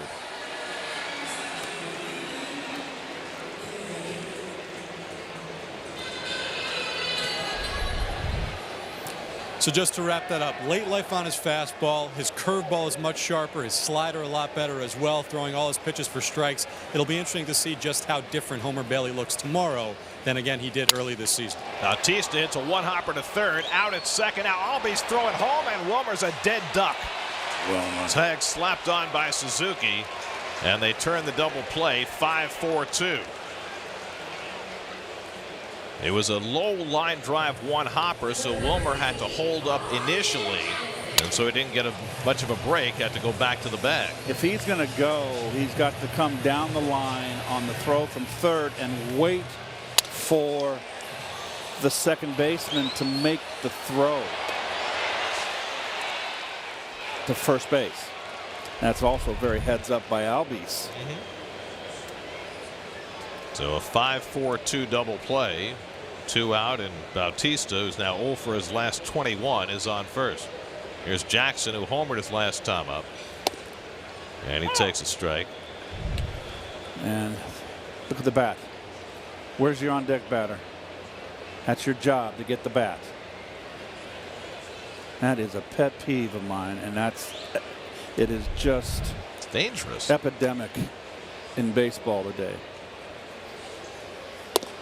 Snap throw by Suzuki, and Bautista gets the hand back in. Boy, it just takes you out of a big inning right there. Goodness. That's not a fielder's choice because it's a double play, correct? Or is it a fielder's choice? It's not a fielder's choice. Right. It's a double play, right. Okay, because it's an unusual double play. 5-4-2. Right. See that very often. Jackson takes high 2-1. We'll go back to the Reds for a moment. You know, Steve was talking about Homer Bailey improving as a start. If the Reds get any starting pitching at all, they have a chance because their offense is really good, and they got 3 guys having great years in their bullpen. Raisel Iglesias, their closer, Jared Hughes, and David Hernandez all are having superb seasons. Fastball off the plate to Jackson, 3-1. Let's see Homer Bailey, Sal Romano, and a pitcher to be determined. It will not be Matt Harvey, who pitched last night and got hammered by the Nationals.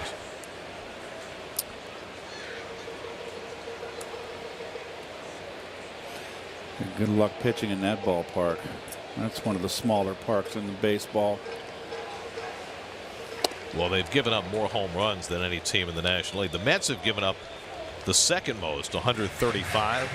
The Reds have given up 161. But their hitters, even though they've got a good offense, they're right in the middle of the pack in home runs. So they've been out-homered badly. One of the reasons they're still so far below 500. Remember, they were .315 when they fired Brian Price and brought in Jim Riggleman. Bautista runs. Jackson takes ball 4, and the Mets have 2 men on. 4th walk given up by Teheran. Let's check in with the studio. Eamon McEnany has a game break brought to you by your Tri-Honda dealers.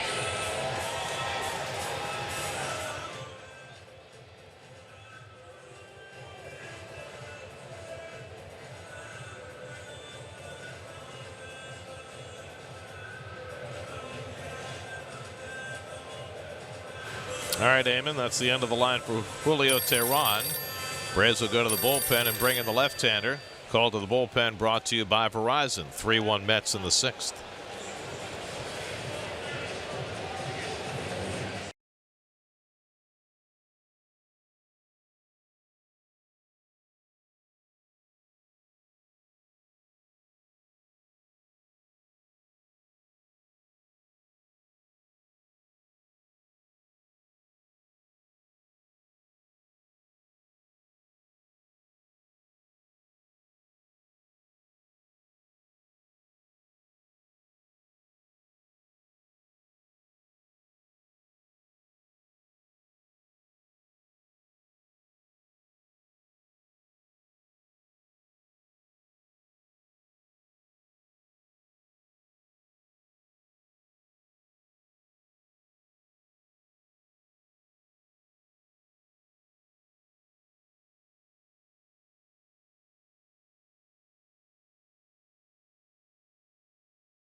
Johnny Venter's in to pitch for the Braves for the second straight day.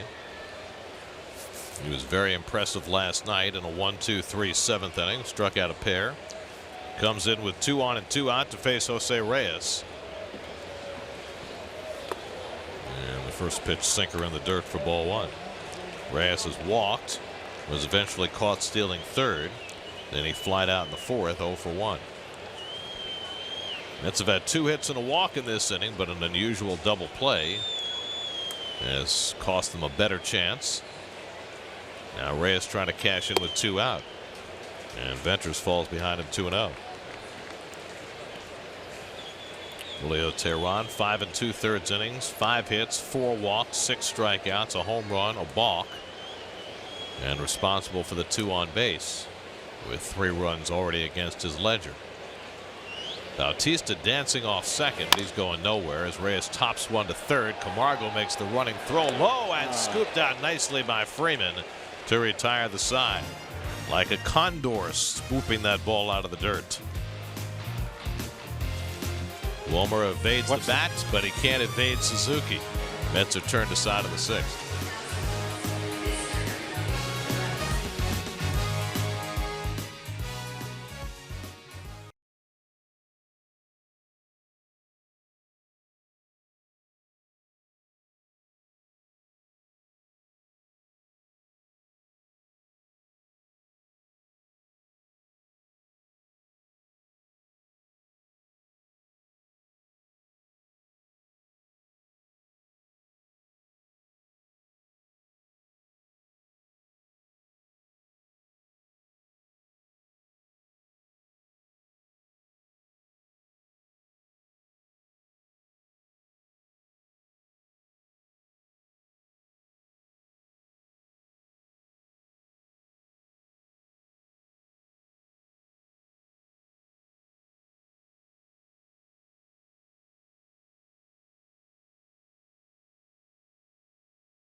Between the major leagues and the minor leagues this year, this is Corey Oswalt's 17th start of the season.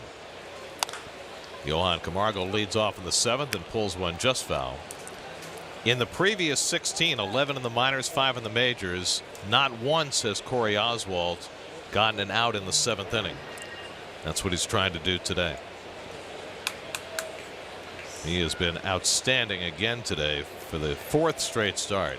And ironically, a home run to Teheran, starting pitcher. Otherwise, he's got a shutout.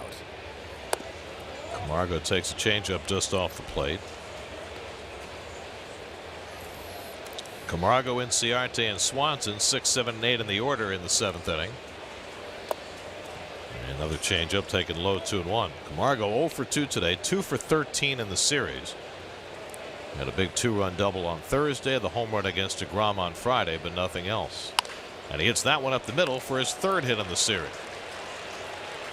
So let's see how much rope Oswalt gets here with a 2-run lead in the 7th.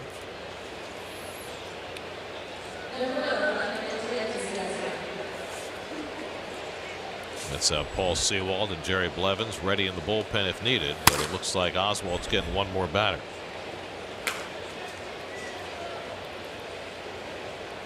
Ender Inciarte will be that batter. He's singled to center and flied to center.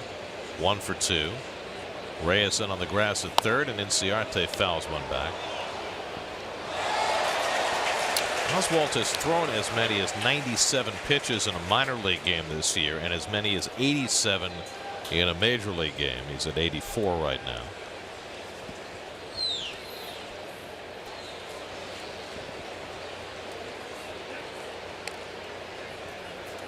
Camargo not a base stealer. Has attempted only one this year, has not been successful.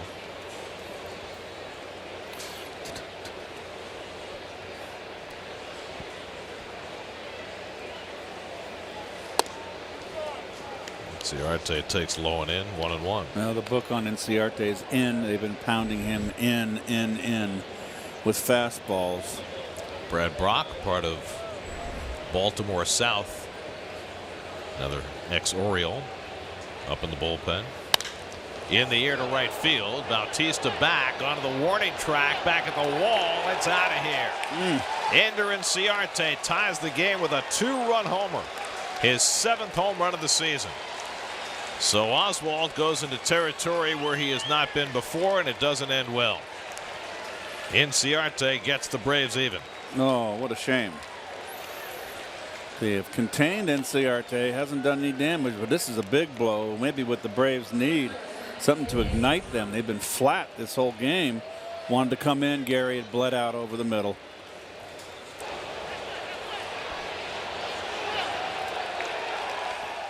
So Camargo singles. Inciarte hits a 2-run homer, and this game is even in the 7th. Oswalt stays in to face Dansby Swanson, who tries to butt his way on. Oswalt off the mound to barehand, and the throw too late. And Swanson has a bunt single. 3 straight hits to start the 7th inning. That should be it right here, I would think. Mickey Callaway on the top step. Waiting for the pinch hitter to be announced. Duvall has been announced into the game, and now Callaway comes out.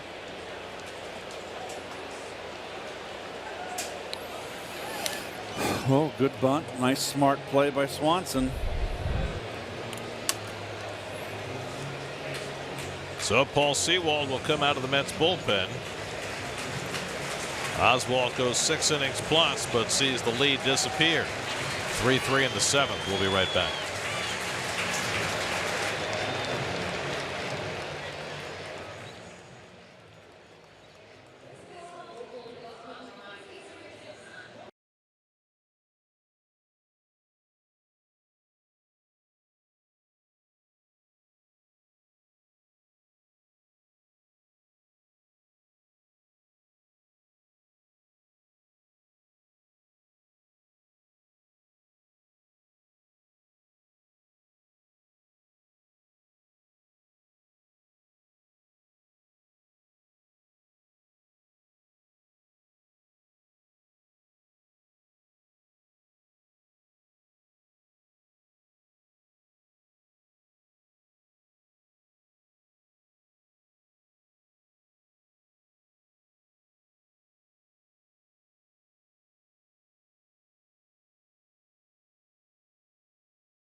Paul Sewald in to pitch. Ryan Flaherty is going to be the pinch hitter.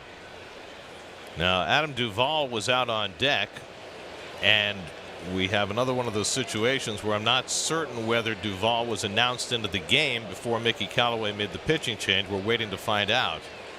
But Flaherty, is the left-hand hitter, comes up against Oswalt, tries to bunt and fouls it off. Let's go back to Inciarte's home run. Wanted to come in with the fastball, up and in. He got it up, but it bled out over the middle. And give Inciarte credit. And there goes your 2-run lead like that. And now the go-ahead run on base is Oswalt's responsibility. Reyes in after Flaherty showed bunt on the first pitch. Ronald Acuna waiting on deck.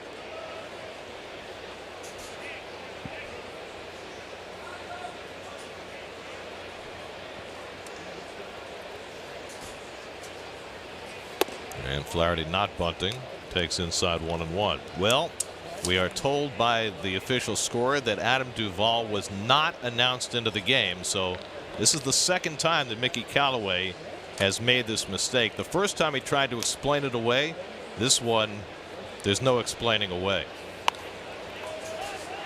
Bunted, and Oswalt makes the play. 1-3 on the sacrifice, moving Swanson to second. Well, the fact that he had the left-hander up in Blevins, you would think that you would want him. He was looked like he was weighing at the top step, and certainly, like you said, Gary, you want him to burn a player. Well, that's the whole point, is that by not allowing Duvall to be announced into the game before he makes the pitching change, now Brian Snitker still has Duvall available for a later situation. So you either force his hand to make the change, or you get a righty-righty matchup. Now, you know, Mickey might say, well, I didn't want Duvall to come up, so I made the change before the switch, but now you've given them an extra player to use later in the game. In a game where you only have 4 guys on the bench and one's a catcher. And it's only the 7th inning. And Duvall's a power bat. Which might be his explanation, right? I didn't want Duvall to come up because he's the power bat. I'd rather have Flaherty come up to bat because they'll sacrifice or whatever. But the fact of the matter is, you're asking the opposing manager to burn a player when you allow him to announce the right-hand batter and then bring the right-hand pitcher into the game. And then it's on Snitker to decide whether he wants to change up. It's very, very puzzling. 2-1 to Acuna, who's 0 for 3, popped up, grounded out, and struck out.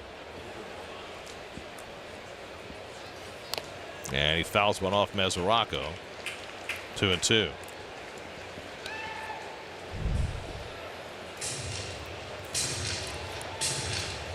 They got him right. I tell you what, Mesoraco has been like a punching bag this year back there.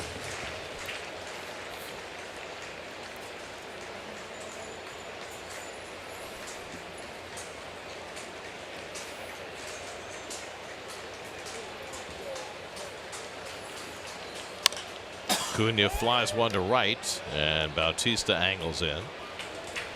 That's the second out. Swanson holds at second. Well, those are the standings up to the moment in the National League East. Phillies and Marlins are in the 5th inning with no score today. Phillies trying to sweep that series. Braves, for the moment, have the second wild card spot, a half game over the Dodgers. The Dodgers getting knocked off the last 2 nights in the World Series rematch by the Astros. Now the Mets are going to make a double switch with Ozzie Albies coming up. Jerry Blevins will come on to face him after Oswalt gets a couple of outs. 3-3 in the 7th. We'll be right back.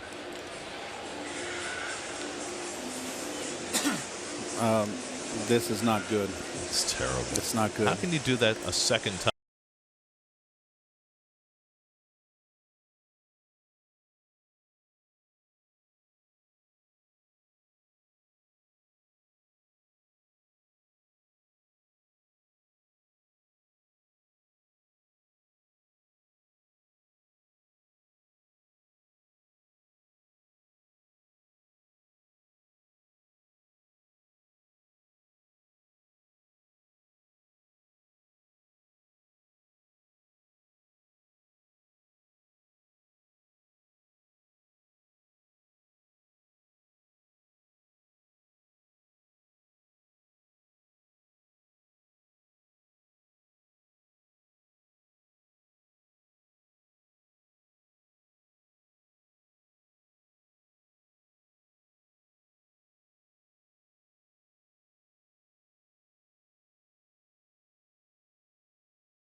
Double switch for the Mets. Brandon Nimmo plays center field and bats ninth. Jerry Blevins comes in to pitch and bats sixth. He comes in to face Ozzie Albies, who will turn around to bat right-handed. Albies a .308 hitter, right-handed, with 6 home runs. Home run rate is about the same from left and right, hitting a little higher as a right-hand batter.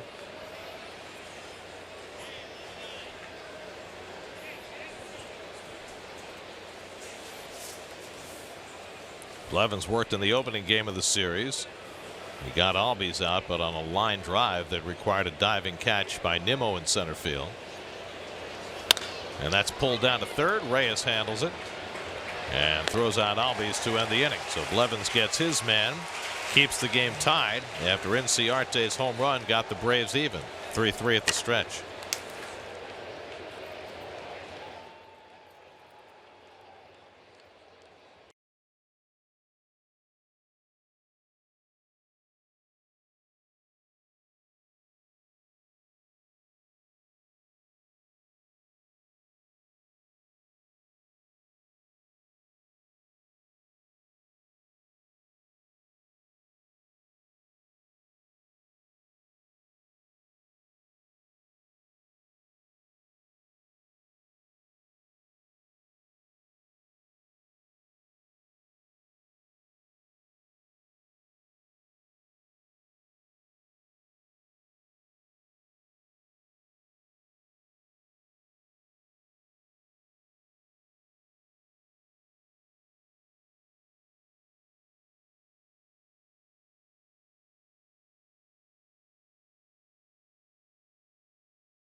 Sunday afternoon at the ballpark. Things went well for Corey Oswalt for quite some time. Mets got 3 runs against their nemesis Julio Teheran. Austin Jackson with his second home run as a Met. But Ender Inciarte's home run in the 7th tying the game. And we're 3-3 going to the bottom of the 7th.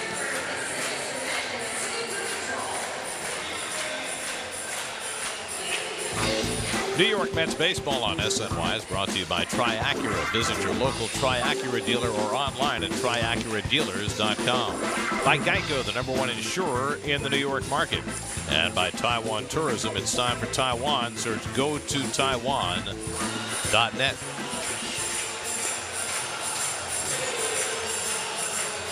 Look at Tom making it look easy.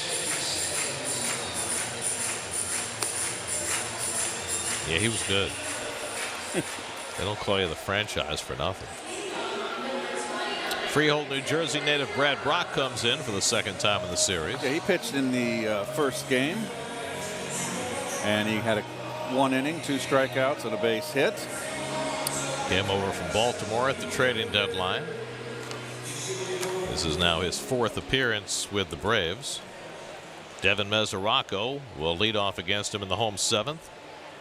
Mets had a 3-0 lead in this game. That's gone. Mesoraco is fouled out and grounded out 0 for 2. Brandon Nimmo on deck. He came out on the double switch. He's hitting 9th. And then Ahmed Rosario in the 7th. So Teheran is off the hook. He gave up 3 runs and 5 hits over 5 2/3. Johnny Venters got his only batter in the 6th. And now Brock throws a strike to Mesoraco.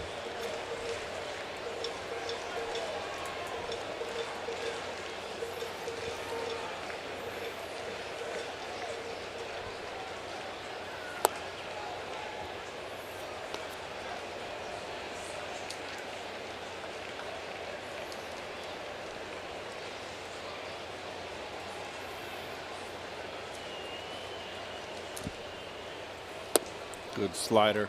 Brock kind of a gangly built guy.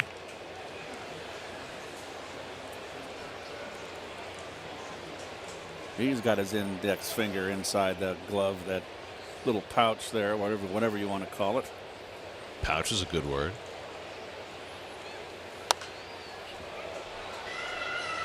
Works for a finger or for a baby kangaroo. Marsupial. Brock had some great years in Baltimore. This was not one of them. But a veteran reliever who's had a lot of success in the big leagues, and the Braves, who have a plethora of young, talented arms in their bullpen, felt they needed another veteran down there. And Brock provides them with that. 2-2. And Mesoraco down swinging on the changeup from Brock for the first out.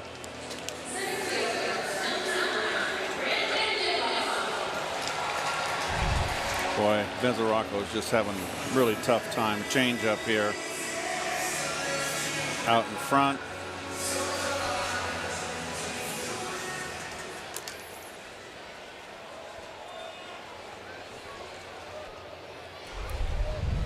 So now Nimmo bats for the first time, getting the day off today after going 1 for 10 in the first 3 games of the series. It's been a struggle for Brandon, just 2 hits in his last 25 at bats.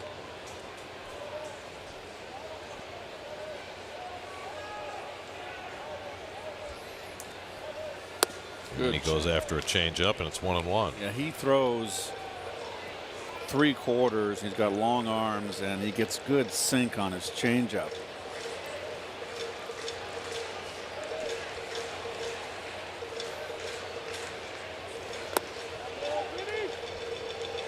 Nimmo lays off, 2-1.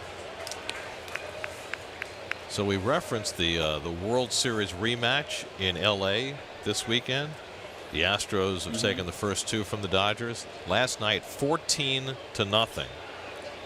The most lopsided home shutout loss for the Dodgers since 1923. Really? 95 years ago, when not only when they were in Brooklyn, but they weren't even known as the Dodgers then. Right. The Brooklyn Robins. That's the last time they were shut out at home by that lopsided a score. However, the win last night for the Astros came at a cost. You know, the Astros have been the only team in the major leagues that has used only 5 starting pitchers this year. But Lance McCullers came out of that game with elbow discomfort last night, went on the DL today, so it looks like that streak is going to come to an end. They go for the sweep today with Garrett Cole outside and high to Nimmo, 3-2. And the Dodgers losing 5 of 7. Oh, there's the AL West. Houston 5 games up on Oakland. Oakland 2.5 up on Seattle for the second wild card. Oakland is 32-10 since the 15th of June. And that's ball 4. And Nimmo draws a walk. So the Mets have the tie-breaking run aboard with 1 out. Meanwhile, in the NL West, the Dodgers have fallen a game behind Arizona with their recent cold stretch, and Colorado's lost 4 in a row too. So things are changing out west in the National League as well. So here's Rosario, who had a big impact on this game early, drew 2 walks against Teheran, scored both times. First one after a stolen base. And bluffing a bunt, takes a strike from Brock, 0-1.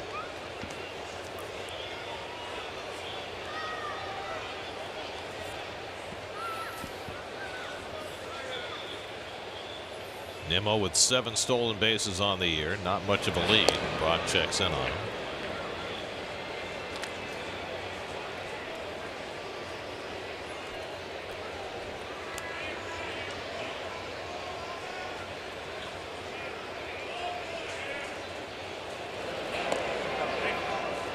You got to keep Nimmo close.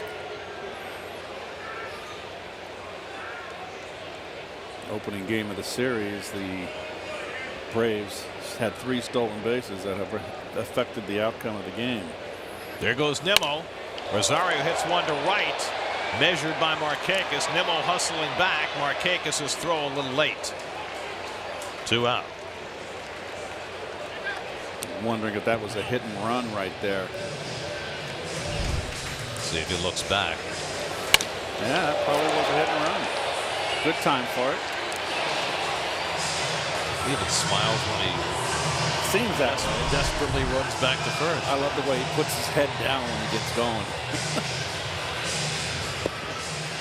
So he remains at first with 2 out for Jeff McNeil, who drove in a run with a double in the 3rd. Flied out to the warning track in center his last time up. McNeil 5 for 11 in this series. And takes the first pitch fastball for a strike.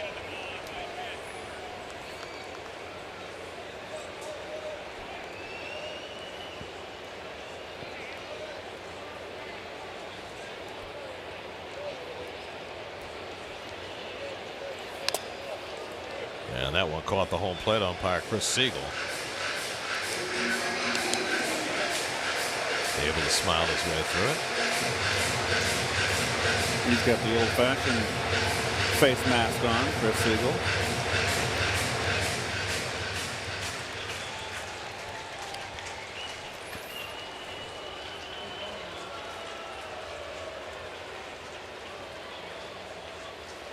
And McNeil chases the changeup for strike 3, inning over. A couple of strikeouts for Brock around the walk to Nimmo. And that sends us off to the 8th. Mets and Braves tied at 3. Ouch.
Motion is brought to you by your Mercedes-Benz Tri-State dealers. Mercedes-Benz, the best or nothing. Jerry Blevins, who got the final out in the 7th, stays on for the 8th in a tie game to face Freddie Freeman.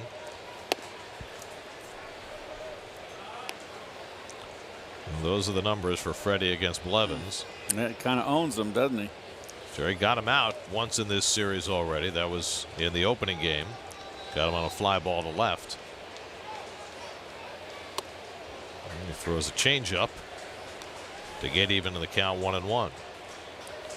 Freeman today has rolled a base hit through the left side, lined out to left, and grounded out to the third baseman. That's playing a full shift against Freddie, giving him that left side.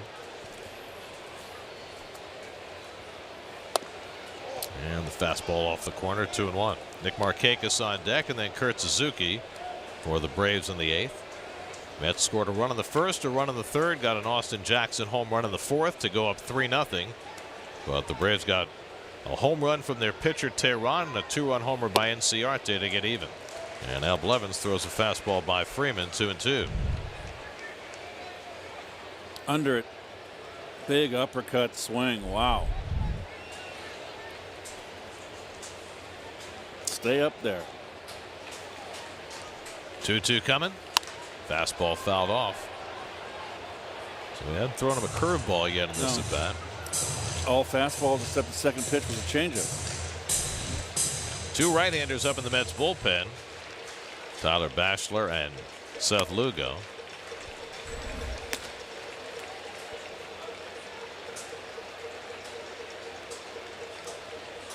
Again, the 2-2 to Freeman. And he struck him out with a changeup. Nice work by Blevins to get his nemesis Freeman for the first out. Pretty good pitching right here. First pitch fastball up. I thought it could have been a strike. Changeup, 1-1 away. Fastball just missed down and away. Fastball up and in, got him. Another fastball down and away. And then the changeup, a little cut to that changeup, it looks like almost. And that's a good pitch right to the glove of Mesoraco. Now Markakis, who has 2 hits today, and he takes a first pitch curveball out of the strike zone. Blevins has had a lot better luck against Markakis than he has against Freeman. Markakis just 4 for 27 against Blevins. And that curveball finds the strike zone, 1-1.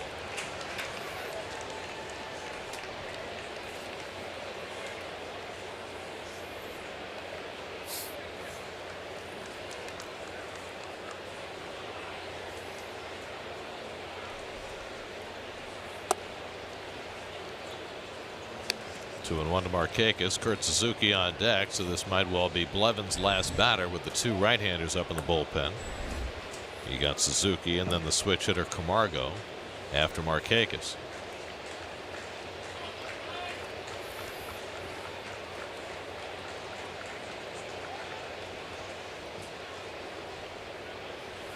Fastball finds the strike zone. It's 2-2. So Jerry's been very judicious about the use of his curveball in these 2 at-bats against the left-hand batters. It's a good inning for him. Locating well. I like the changeup. 2-2 coming. And the curveball blooped on the left side beyond Reyes and into left field. Oh my God. Now Markakis got fortunate, overrun by Conforto, but no chance for Markakis to advance. Curveball that he hit right off the end of the bat, and it just dunked beyond the third baseman. I mean, this is a cue ball here. And you can't put it in any better. Oh, man. Sometimes this game's not fair. Nicky Callaway's going to double switch again, which I assume mean that Lugo is coming into the game. With the go-ahead run on base and Suzuki coming up, Seth will come in. Mets will make 2 changes. 3-3 game in the 8th. We'll be right back to Citi Field.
Changes for the Mets. Jose Reyes moves from third base to second base. Todd Frazier in to play third. He'll bat sixth. And the new pitcher, Seth Lugo, hits in the 2-hole.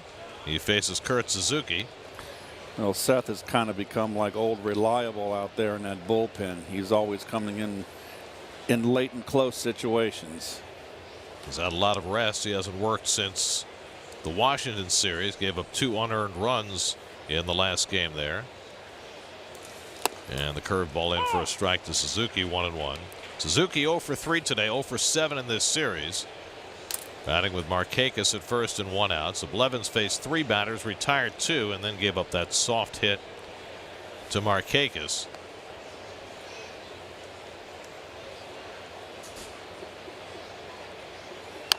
Curveball bounced foul, 1-2. Well, you want to know why these 2 left-hand hitters are so good? Well, this is picking it off the ground, and really, just now the last at bat, the little dork over the Reyes' head. This one's a little more quality hitting right there. That was the other night against Vargas. It almost looks like he's taking a driver out, a little chip on the golf course. But you know, you're talking about 2 left-hander curveballs that most left-hand hitters would be toast against, and both Freeman and Markakis found ways to put them in play and get aboard. It's rather remarkable. Suzuki pounds that curveball into the ground, 1-2.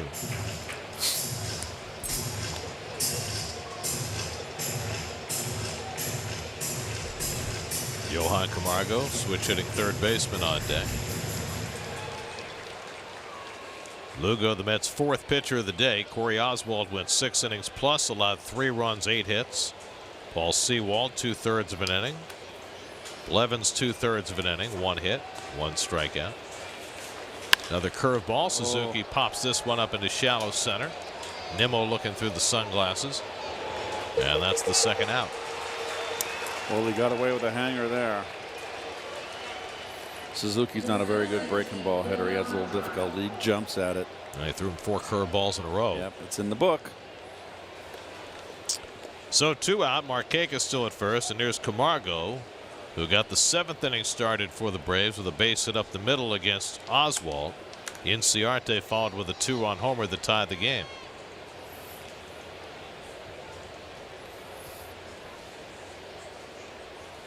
And Camargo takes a curveball down for ball 1. Camargo 0 for 6 in his career against Lugo.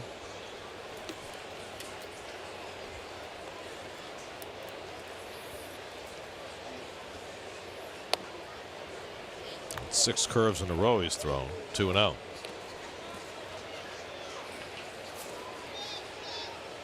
And he wants a new baseball.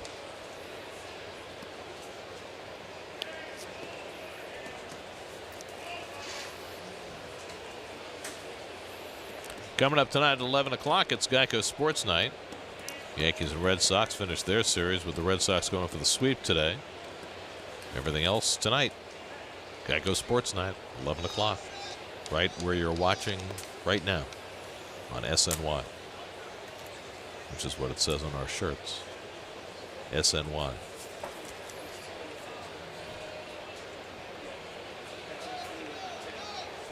Lugo behind 2-0. And Camargo takes one on the corner. Change up, 2-1.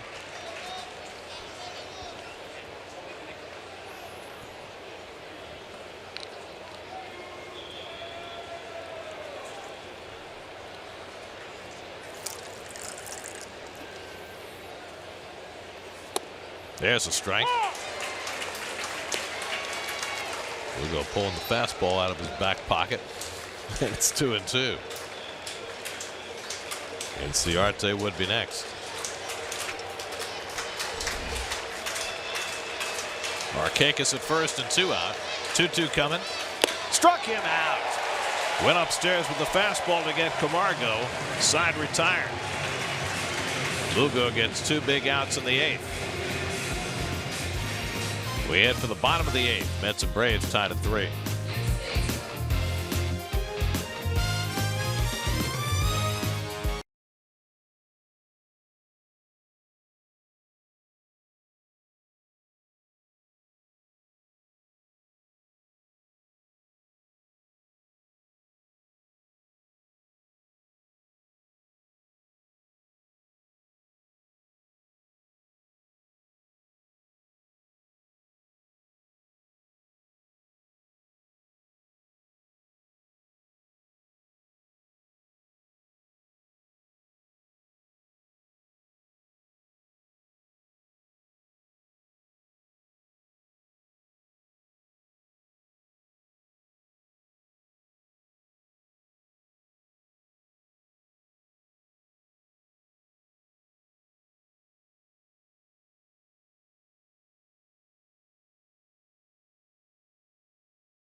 baseball activity as our panel of insiders breaks down the latest Mets and Yankees news on Baseball Night in New York, presented by Tri-State Cadillac Dealers.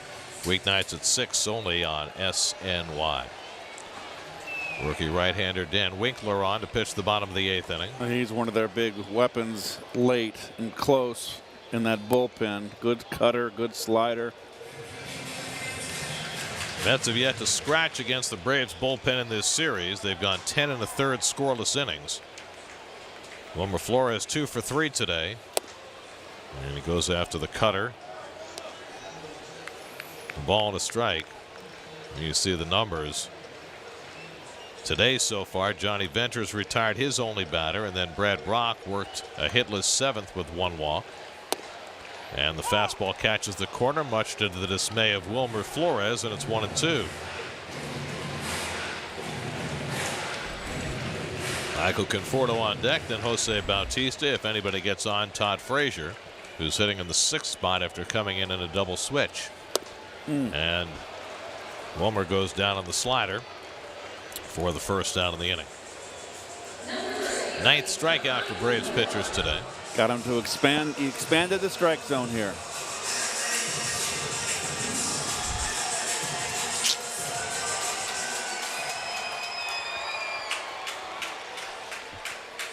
Now Conforto, who had a base hit to right field his last time up. 3 for 14 in this series. And he takes it down for ball 1.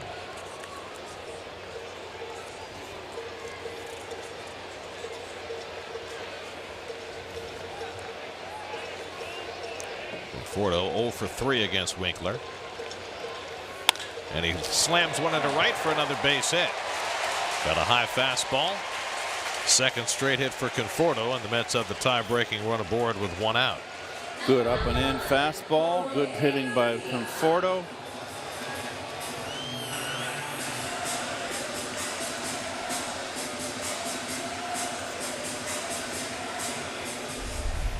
Well, now would be an opportune time for Jose Bautista to snap out of his slump. He's 0 for his last 21, matching the longest 0 for of his major league career. And he takes a fastball away for ball 1. Last time up, Bautista came up with 2 men on, hit a sharp 1 hopper to third that the Braves turned into an unusual 5-4-2 double play with Flores thrown out at the plate. And Jose pops one foul off the right side, and that will go out of play. Drive around the majors presented by Cadillac. Matt Carpenter leading the National League in home runs. Got another one today. Cardinals up 2-0 on the Pirates. Matt Wieters' first home run since April, and the Nats lead the Reds. Marlins and Phillies still no score. Aaron Nola continues to pitch incredibly well, and the first inning Jose Ramirez home run has the Indians leading the Angels. Didn't Matt Carpenter say last year he was going to go get away from the lifting the ball and go back to line drive hitting? Maybe he did. I mean, he was horrible for the first 6 weeks this year, but since the middle of May, he's been the best hitter in the league in every respect. Getting on base, hitting home runs. 1-2 to Bautista. And that just missed. A cutter up out of the strike zone. 2-2.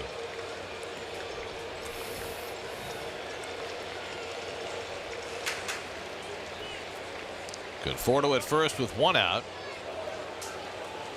Mets have had 6 hits on the afternoon. They could use a big hit right about now. And Bautista foul tips it for strike 3. Career long 0 for 22 stretch for Jose Bautista. 2 out of the inning. Just getting a little bit long in his swing. So now Frazier up for the first time today. Played the first 3 games of this series. His first 3 games off the disabled list. Went 1 for 11, and a couple of good base running plays last night to help the Mets cause.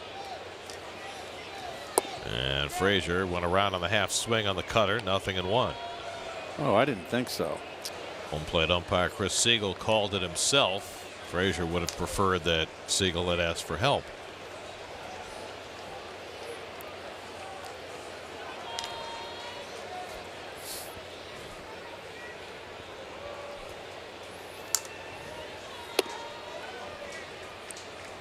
1-1. Dan Winkler, cups of coffee with the Braves each of the last 3 years, but still has his rookie status intact. Winkler is a rookie. Carl is a rookie. Biddle is a rookie. Minter is a rookie. They've all done really well in that Braves bullpen.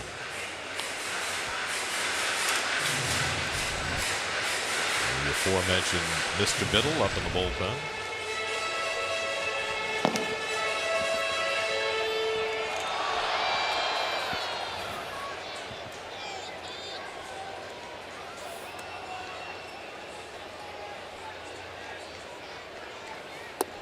Frazier lays off the slider, and now it's 3-1.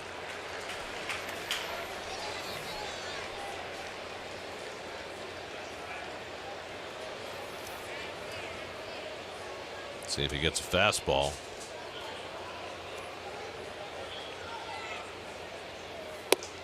He gets a cutter, and he takes it for a strike. 3-2. Cutter that just stayed up inside, backed up.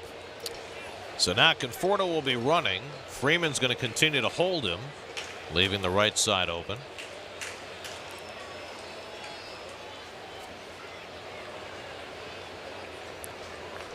Three-two coming to Frazier, and he struck him out with the cutter. Side retired. 3 strikeouts in the inning for Dan Winkler. 11 for the Braves pitching staff today. 3-3 to the 9th.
In on a beautiful summer afternoon. Jealous.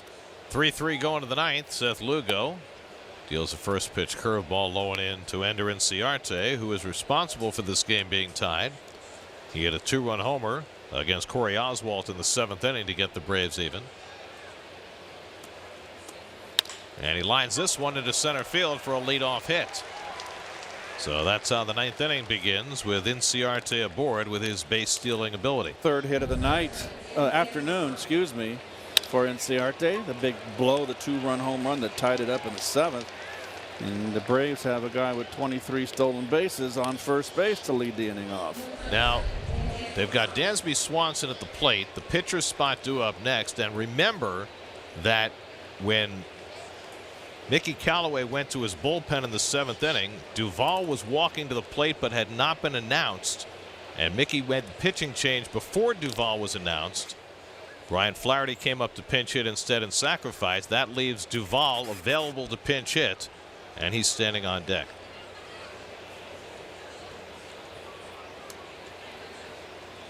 Frazier in on the grass to guard against the bunt. Swanson bunted for a hit his last time up.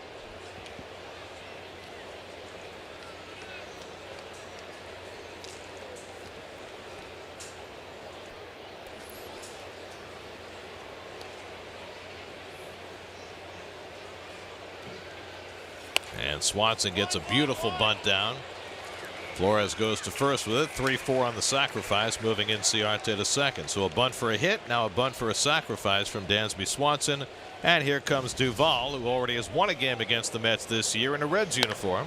This was earlier in the year in Cincinnati, obviously. That was a 10th inning blow against A.J. Ramos that gave the Reds that series 2-1.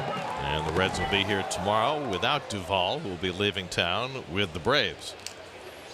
As a pinch hitter this year, Duvall is 4 for 15 with a couple of walks. So whether he did it on purpose or whether he did it unknowingly, Mickey Callaway has put the Braves in a position where they have Duvall available to pinch hit here in the 9th with the go-ahead run at second.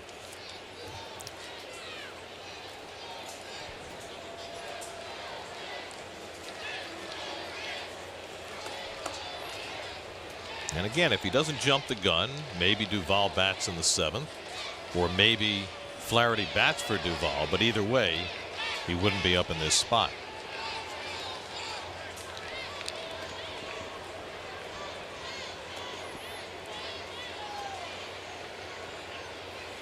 And the curveball bends in for a strike, 0-1.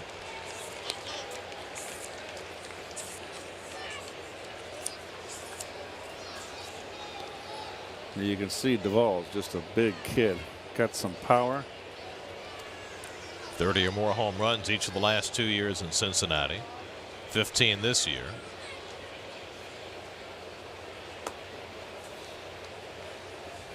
And despite a low batting average, 61 runs batted in.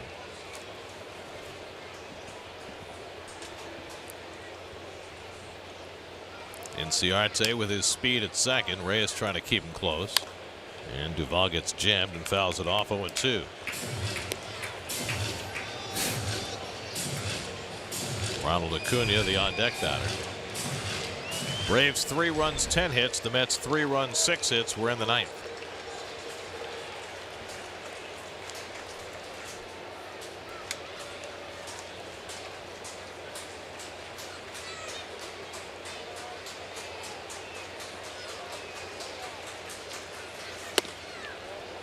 Upstairs, 1-2. Lugo got the final 2 outs in the 8th inning before giving up the leadoff hit to Inciarte here in the 9th.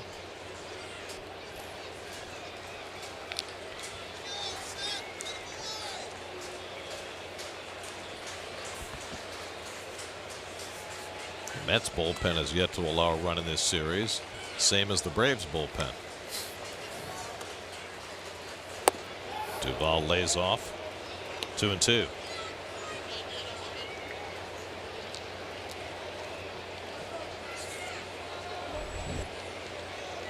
A.J. Minter, who's serving as the Braves closer, is up alongside Jesse Biddle, so probably Minter if they take the lead, Biddle if they do not.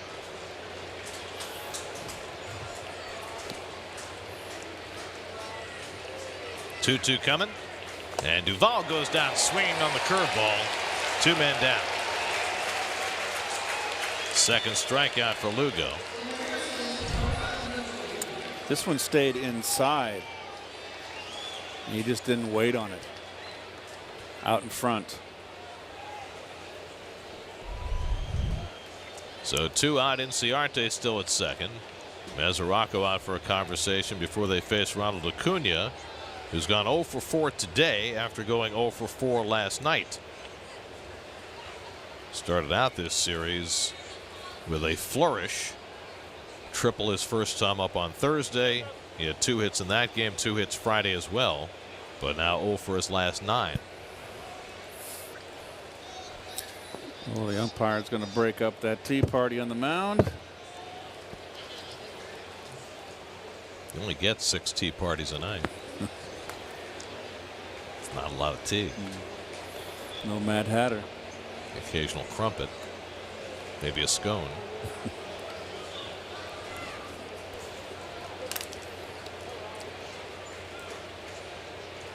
And Acuna bounces one foul.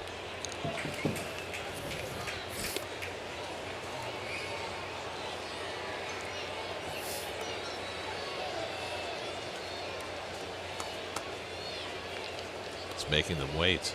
How does he choose? All such deserving young men.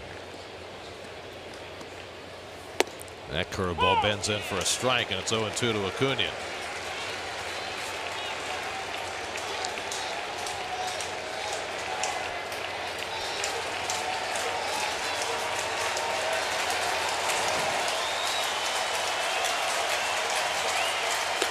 Too high with the fastball.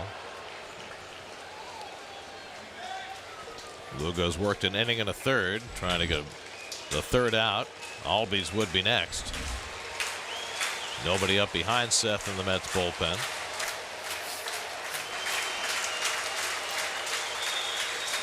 One-two coming. Again upstairs with a fastball. 2-2. All right. Twice upstairs. I think come with the curveball now.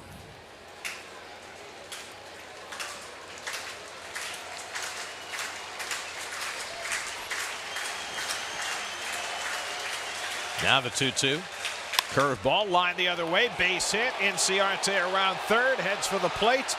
And the Braves take the lead. 20-year-old Ronald Acuna delivers an RBI single with 2 out in the top of the ninth. And Atlanta leads for the first time today, 4-3. Boy, just beautiful two-strike hitting. 0-2. That's a hanging curveball and not trying to pull it. What an impressive young man. And with that speed, forget it.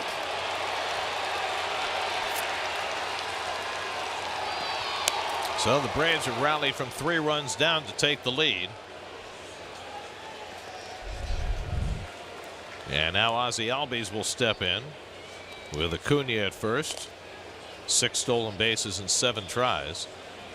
Albies today 0 for 4 after going 0 for 4 last night. So the 2 guys at the top of the batting order were a combined 0 for 16 the last 24 hours until Acuna's big base hit.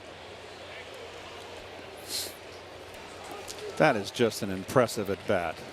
Got ahead 0-2. 2 up and in fastballs out of the strike zone, which he didn't chase. And then he gets the curveball and goes the opposite field, hits a bullet. Albies grounds one on the right side. Easy hop for Reyes. That retires the side, but not before the Braves grab the lead on Ronald Acuna's 2-out hit.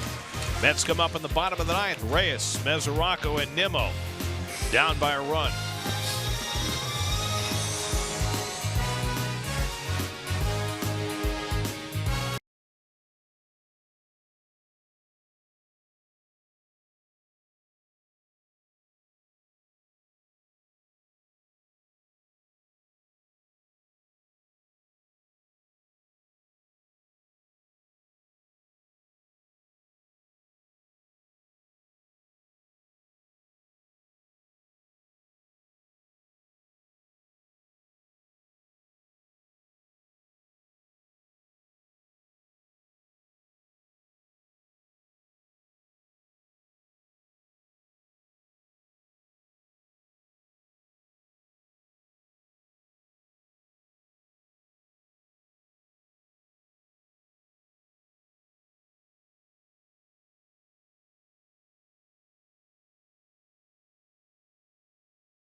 Game Live will give you everything you need to know. Eamon McEnany, Jim Duquette back in the studio with the highlights, the interviews, all the analysis of today's game. A.J. Minter looking for his 3rd save in this series. Well, he has been perfect. Hard throwing left-hander, took over the role. 8 of 8 in saves. Jose Reyes leads off in the last of the 9th. The Mets down by a run. Reyes 0 for 2 and a walk today. And takes a fastball for a strike, 0-1. Devin Mesoraco on deck, and then Brandon Nimmo.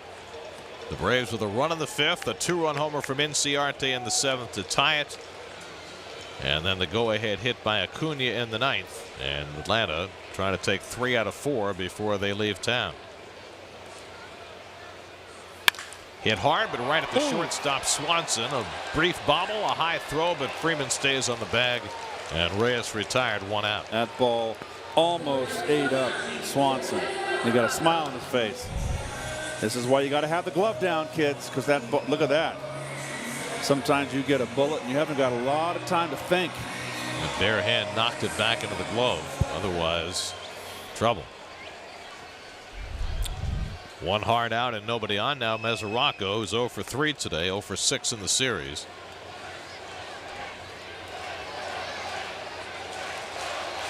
And he hits one deep to left field. Back goes Acuna onto the warning track at the wall. It's off the fence. Mesoraco heads for 2nd, and he is in standing with a double. Acuna didn't chase that ball. I think he thought it was a home run. And Inciarte came all the way over from center field to run that ball down, knowing that it had been called in play. Now let's see. Well, I don't think it's a home run. It is. No. Hit the. It hit the orange, but did it hit the blue before it hit the orange? I couldn't tell. I think it hit the orange. Oh. We'll see. They're going to initiate a crew chief review to make sure. Oh. And it did indeed it's a hit home the run. blue. That's a home run. Wow. So Acuna knew. He obviously heard the sound coming off that back fence rather than off the padding. And Mesoraco's ready to finish his tour of the bases. He went into a home run trot. He had a pretty good idea it was a home run. So it looks like the Mets will have tied this game once they go through the crew chief review process. And here we go. We're ready for a decision. And it's a home run. And the Mets have tied it up. Mesoraco, who made a habit of this early in his tenure with the Mets, hitting late inning home runs, ties up the game with his 9th home run of the season. Well, And the Mets finally scratch against the Atlanta bullpen. And this is a 4-4 game. well, it was a good matchup for Mesoraco. Fastball hitter, middle in. And the old adage, I've heard it from Gene Tennis, the Oakland A's catcher, former teammate, protecting a 1-run lead. Just, you want to hit a home run, you try to hit it out on the ball in the outside corner. Just keep it away. Nimmo bluffing a bunt with the third baseman Camargo playing back. So the Mets rallying back after the Braves took the lead in the 9th. Last time the Mets won a walk-off, it was on a Nimmo home run against the Phillies July 11th.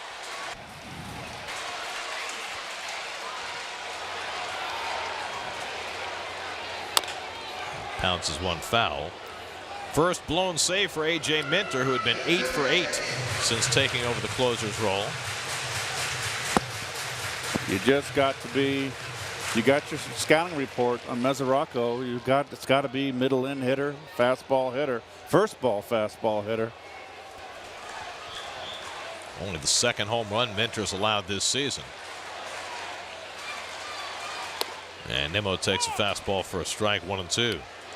Ahmed Rosario on deck, and then the pitcher's spot. Let's have Guillorme and Plawecki left on the bench. Plawecki's got a helmet on.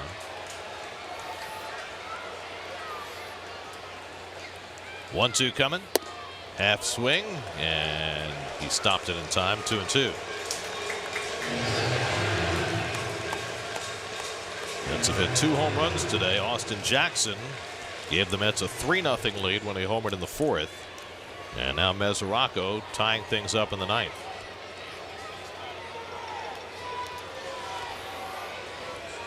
2-2 to Nimmo, and he lines one the other way. Base hit.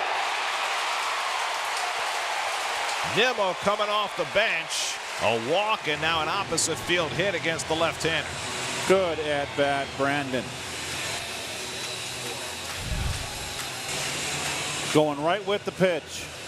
Little cutter. Well done.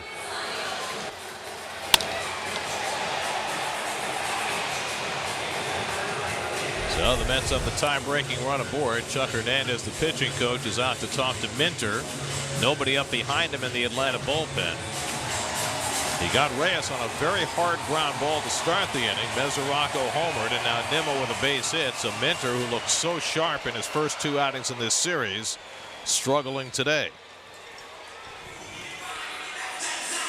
Join the Mets and Memorial Sloan Kettering Cancer Center as we team up to strike out cancer. Visit giving.mskcc.org/Mets to learn more about the K's for Cancer program and your chance to donate. Here's Rosario, who's walked twice, scored 2 runs, otherwise 0 for 2. Plawecki on deck to pinch hit with the pitcher spot due up next.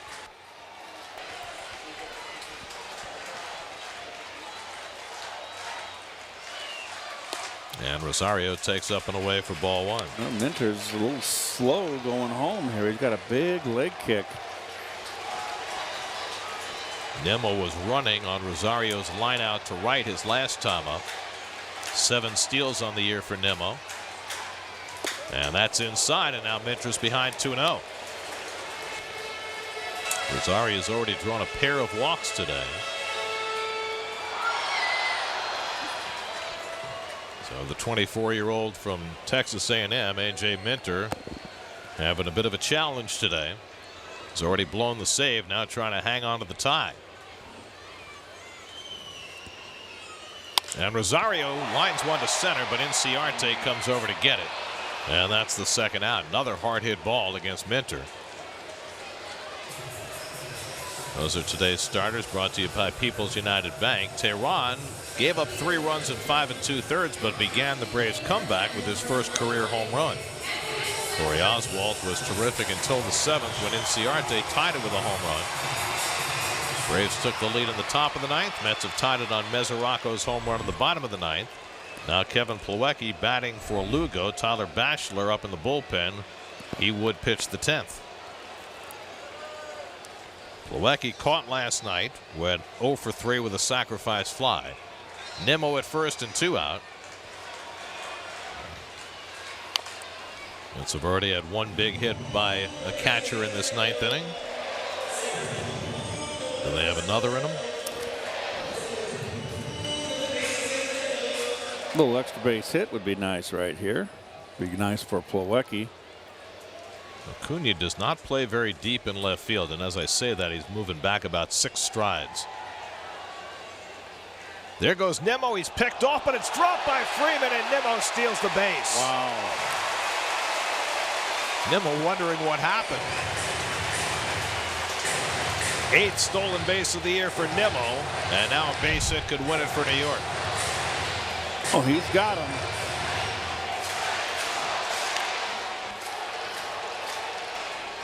There's Freddie. Oh boy. Wow. He just dropped it, rushed it. 0-1 to Plawecki. And Kevin takes the cutter inside. The ball on a strike. Would that be ruled an error right there? No, stolen base. Okay. Because he was running.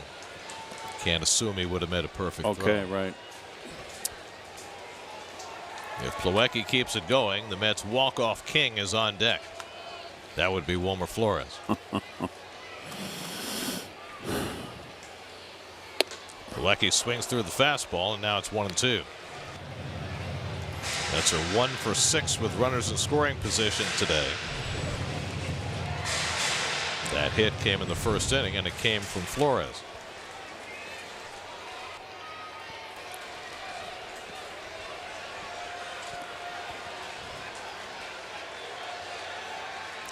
One-two from Minter. And it's on the outside corner. Plawecki caught looking, and we're going to extra innings. Devin Mesoraco gets the Mets even. with his 9th home run of the year. First blown save for A.J. Minter. And we go to the 10th, with the Mets and Braves tied 4-4.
Brought to you by Nissan. Get the technology of tomorrow today at Nissan Now. Choose Nissan.com. Sorry about that.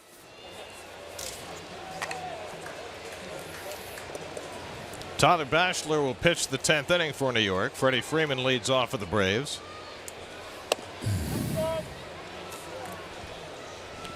Well, there's Bachelor's numbers, 8th game. A little deceptive. He had a rough outing his last time out in, I believe, Washington. He's got good stuff, throws pretty hard. That was the 24-5 game. Yes, He was not alone. Yes. Who was the only pitcher that escaped that day? Was it Blevins? I thought it was Blevins. Yes.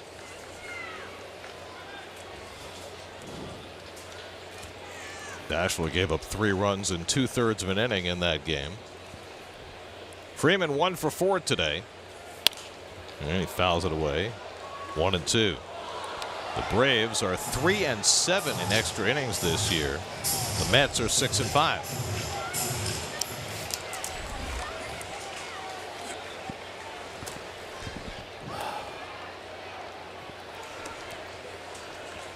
One-two coming to Freeman. He bounces the slider. 2-2.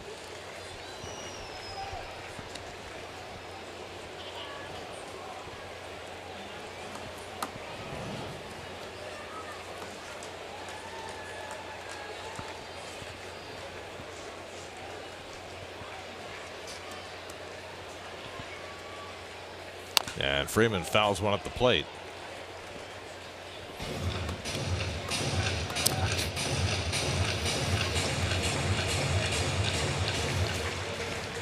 Nick Markakis on deck, then Kurt Suzuki for the Braves in the 10th. Atlanta 4 runs, 11 hits. The Mets 4 runs and 8 hits.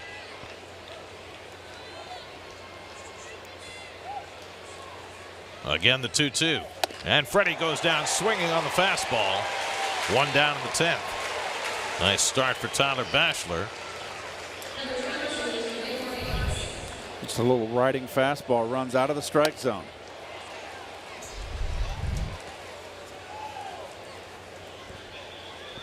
So 1 out and nobody on. Now Markakis 3 for 4 today. 2 of his base hits have gone to left field, 1 to right. Now has 134 hits this year, 1 more than Freeman for the National League lead. And takes the first pitch fastball upstairs from Bachelor, ball 1.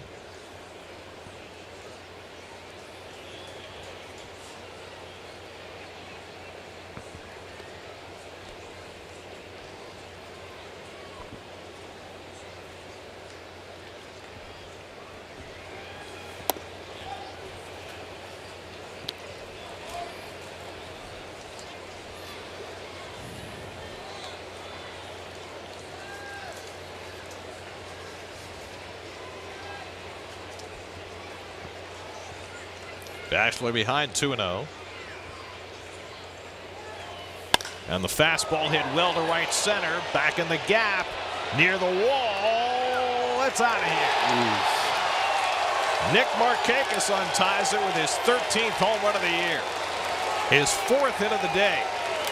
And the Braves go back in front 5-4 in the 10th.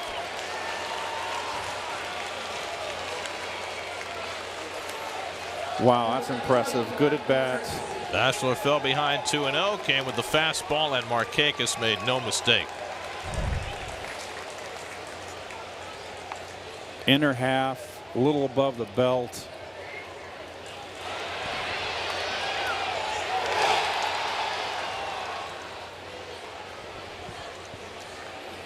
And like that. Second home run Tyler Bachelor's allowed in the big leagues. Now Kurt Suzuki. So the Braves, who took a lead in the 9th, only to see the Mets tie it in the bottom of the inning, take another lead in the 10th. Belt high, inner half.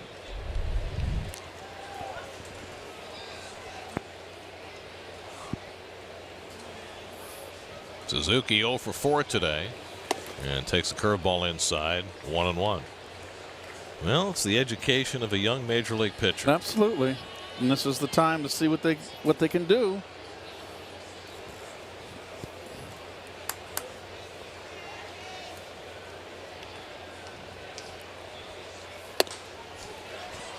Through the fastball by Suzuki, and it's 1-2. Well, Jesse Biddle is up in the bullpen now for the Braves. It looks like he'll get the save chance in the bottom of the 10th. He has no saves on the year. Unless they leave Minter in. They could leave him in. Probably not going to get to his spot. Minter threw 15 pitches in that 9th inning. It was a high stressing, and he gave up 4 hard hit balls before he struck out Plawecki. And you've got an off day for the Braves tomorrow. Have an off day. Mm-hmm.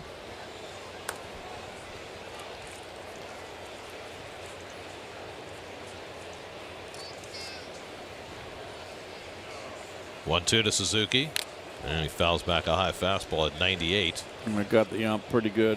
It's the second time Chris Siegel's been whacked today.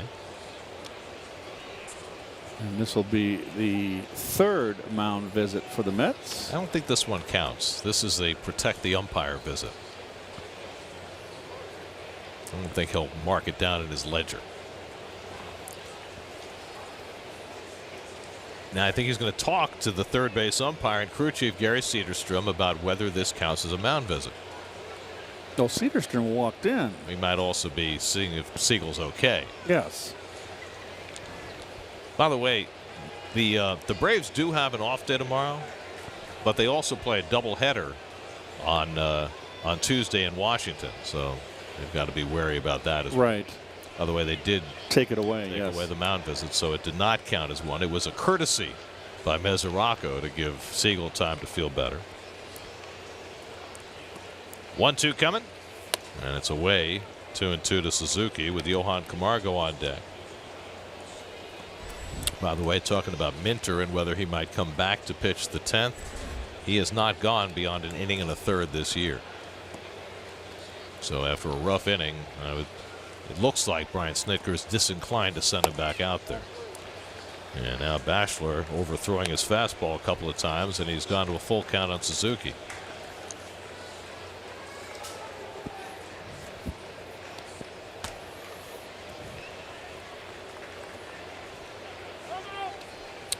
Both the bullpens had been unscathed in this series until the 9th inning of the 4th and final game.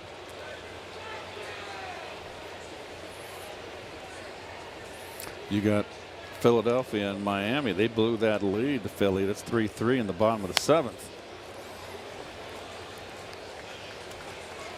Philly's a game and a half up on the Braves starting the day. It's August, and you can start looking at the scoreboard a little bit, even though it's a lot of season left. A whole little less than a third, Gare.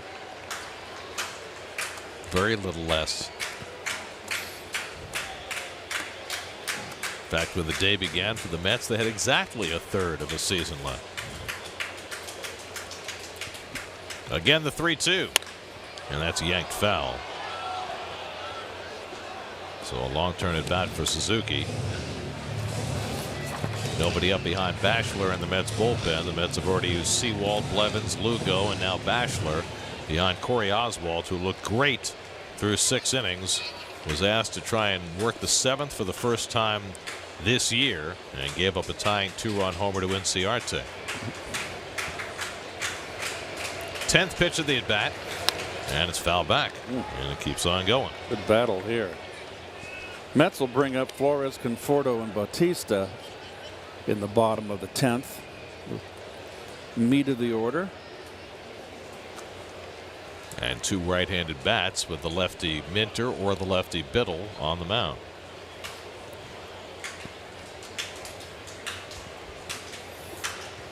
Pitch number 11 from Bachelor to Suzuki.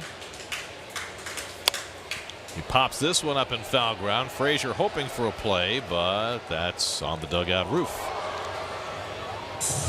And so we continue.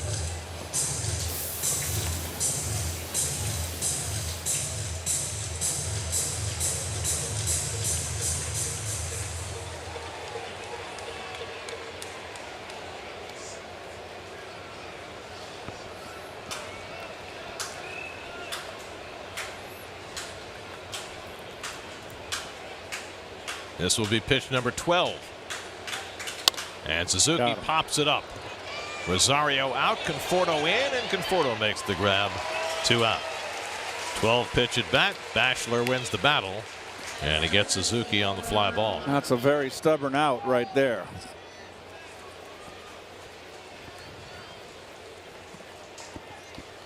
So 2 out, and now Camargo, who's 1 for 4, had a base hit leading off in the 7th.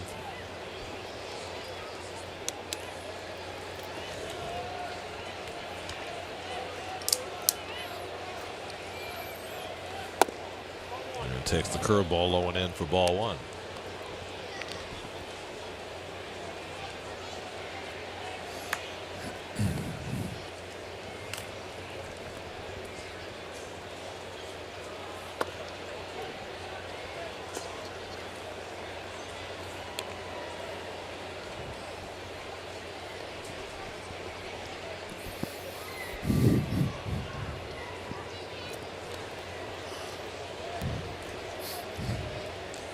Two and 0 to Camargo, and that's upstairs. 3-0. Ender Inciarte would be next.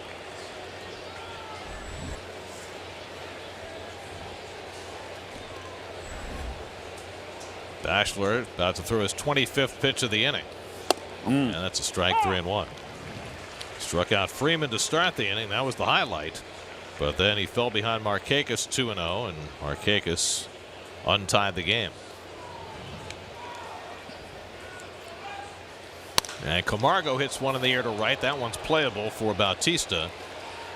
And that retires the side. But Nick Markakis' home run has put the Braves back on top.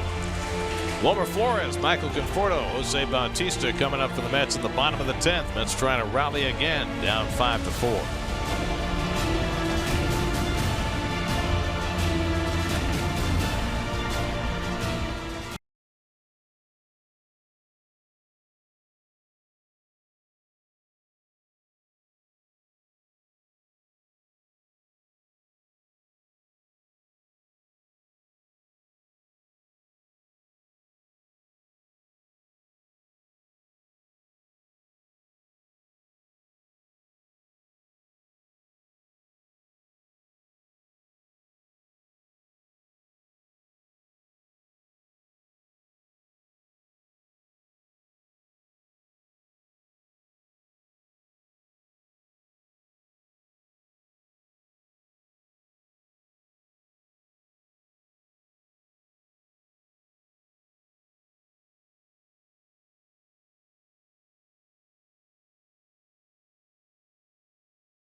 down 5-4. There you go. There's that 10th inning run. I knew we could find it somewhere.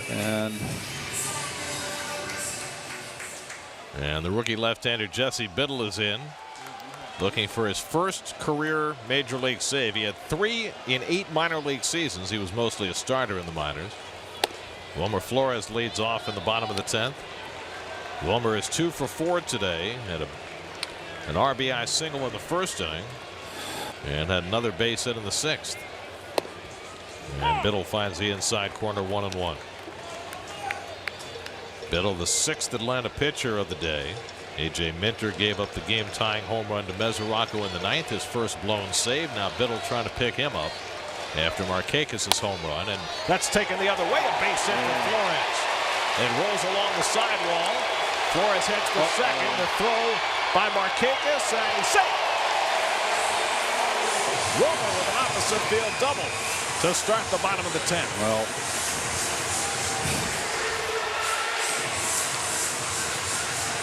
I know they got their spray charts, but sometimes hitters work against their norm, and I am a stickler on guarding the line when you were protecting a lead late.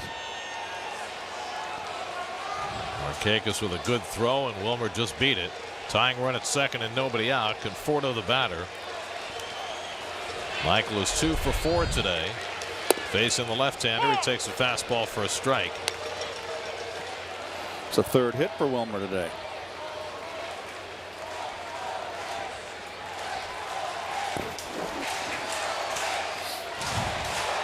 Bautista on deck, Frazier behind him. And the curveball bends outside. A ball and a strike.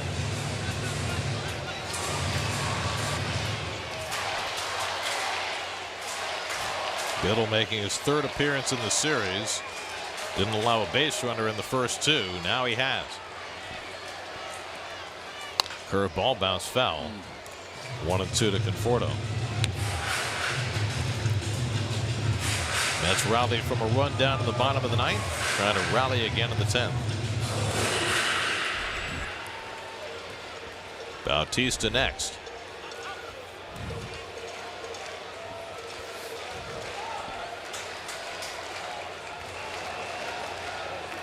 And Conforto takes one the other way, but that will go foul.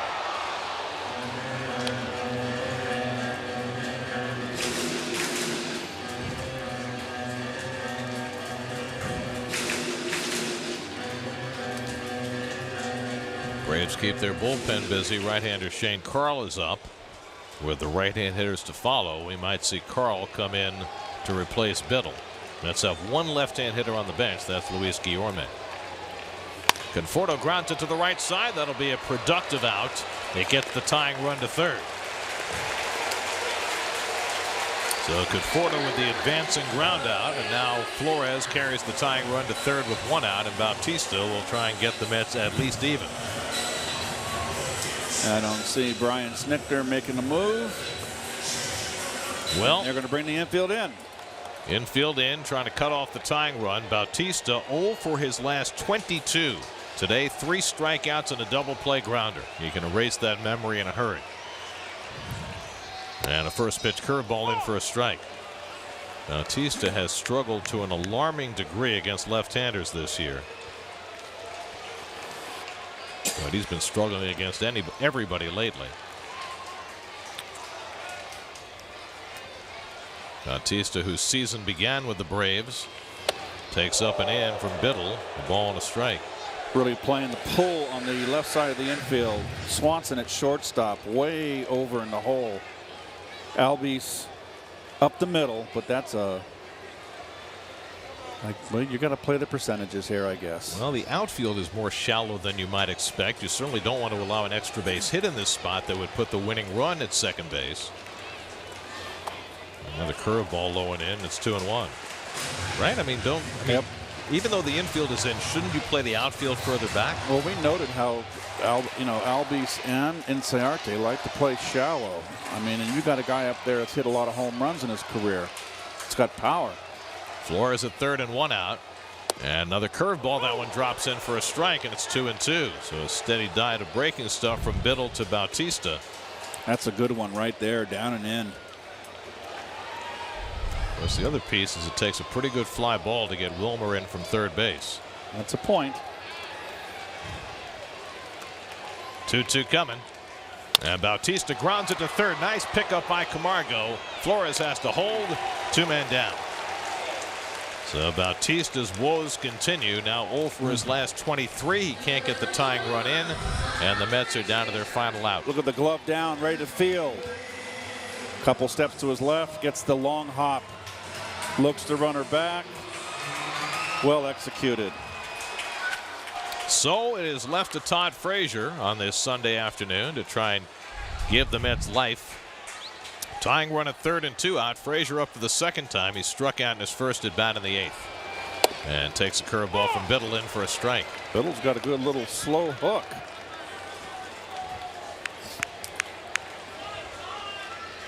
Flores led off the inning with a double. He stands at 3rd with 2 out.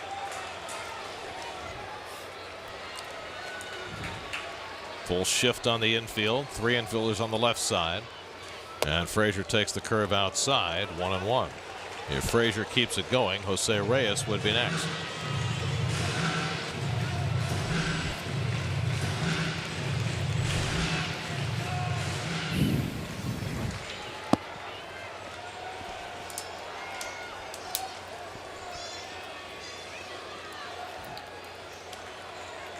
One from Biddle.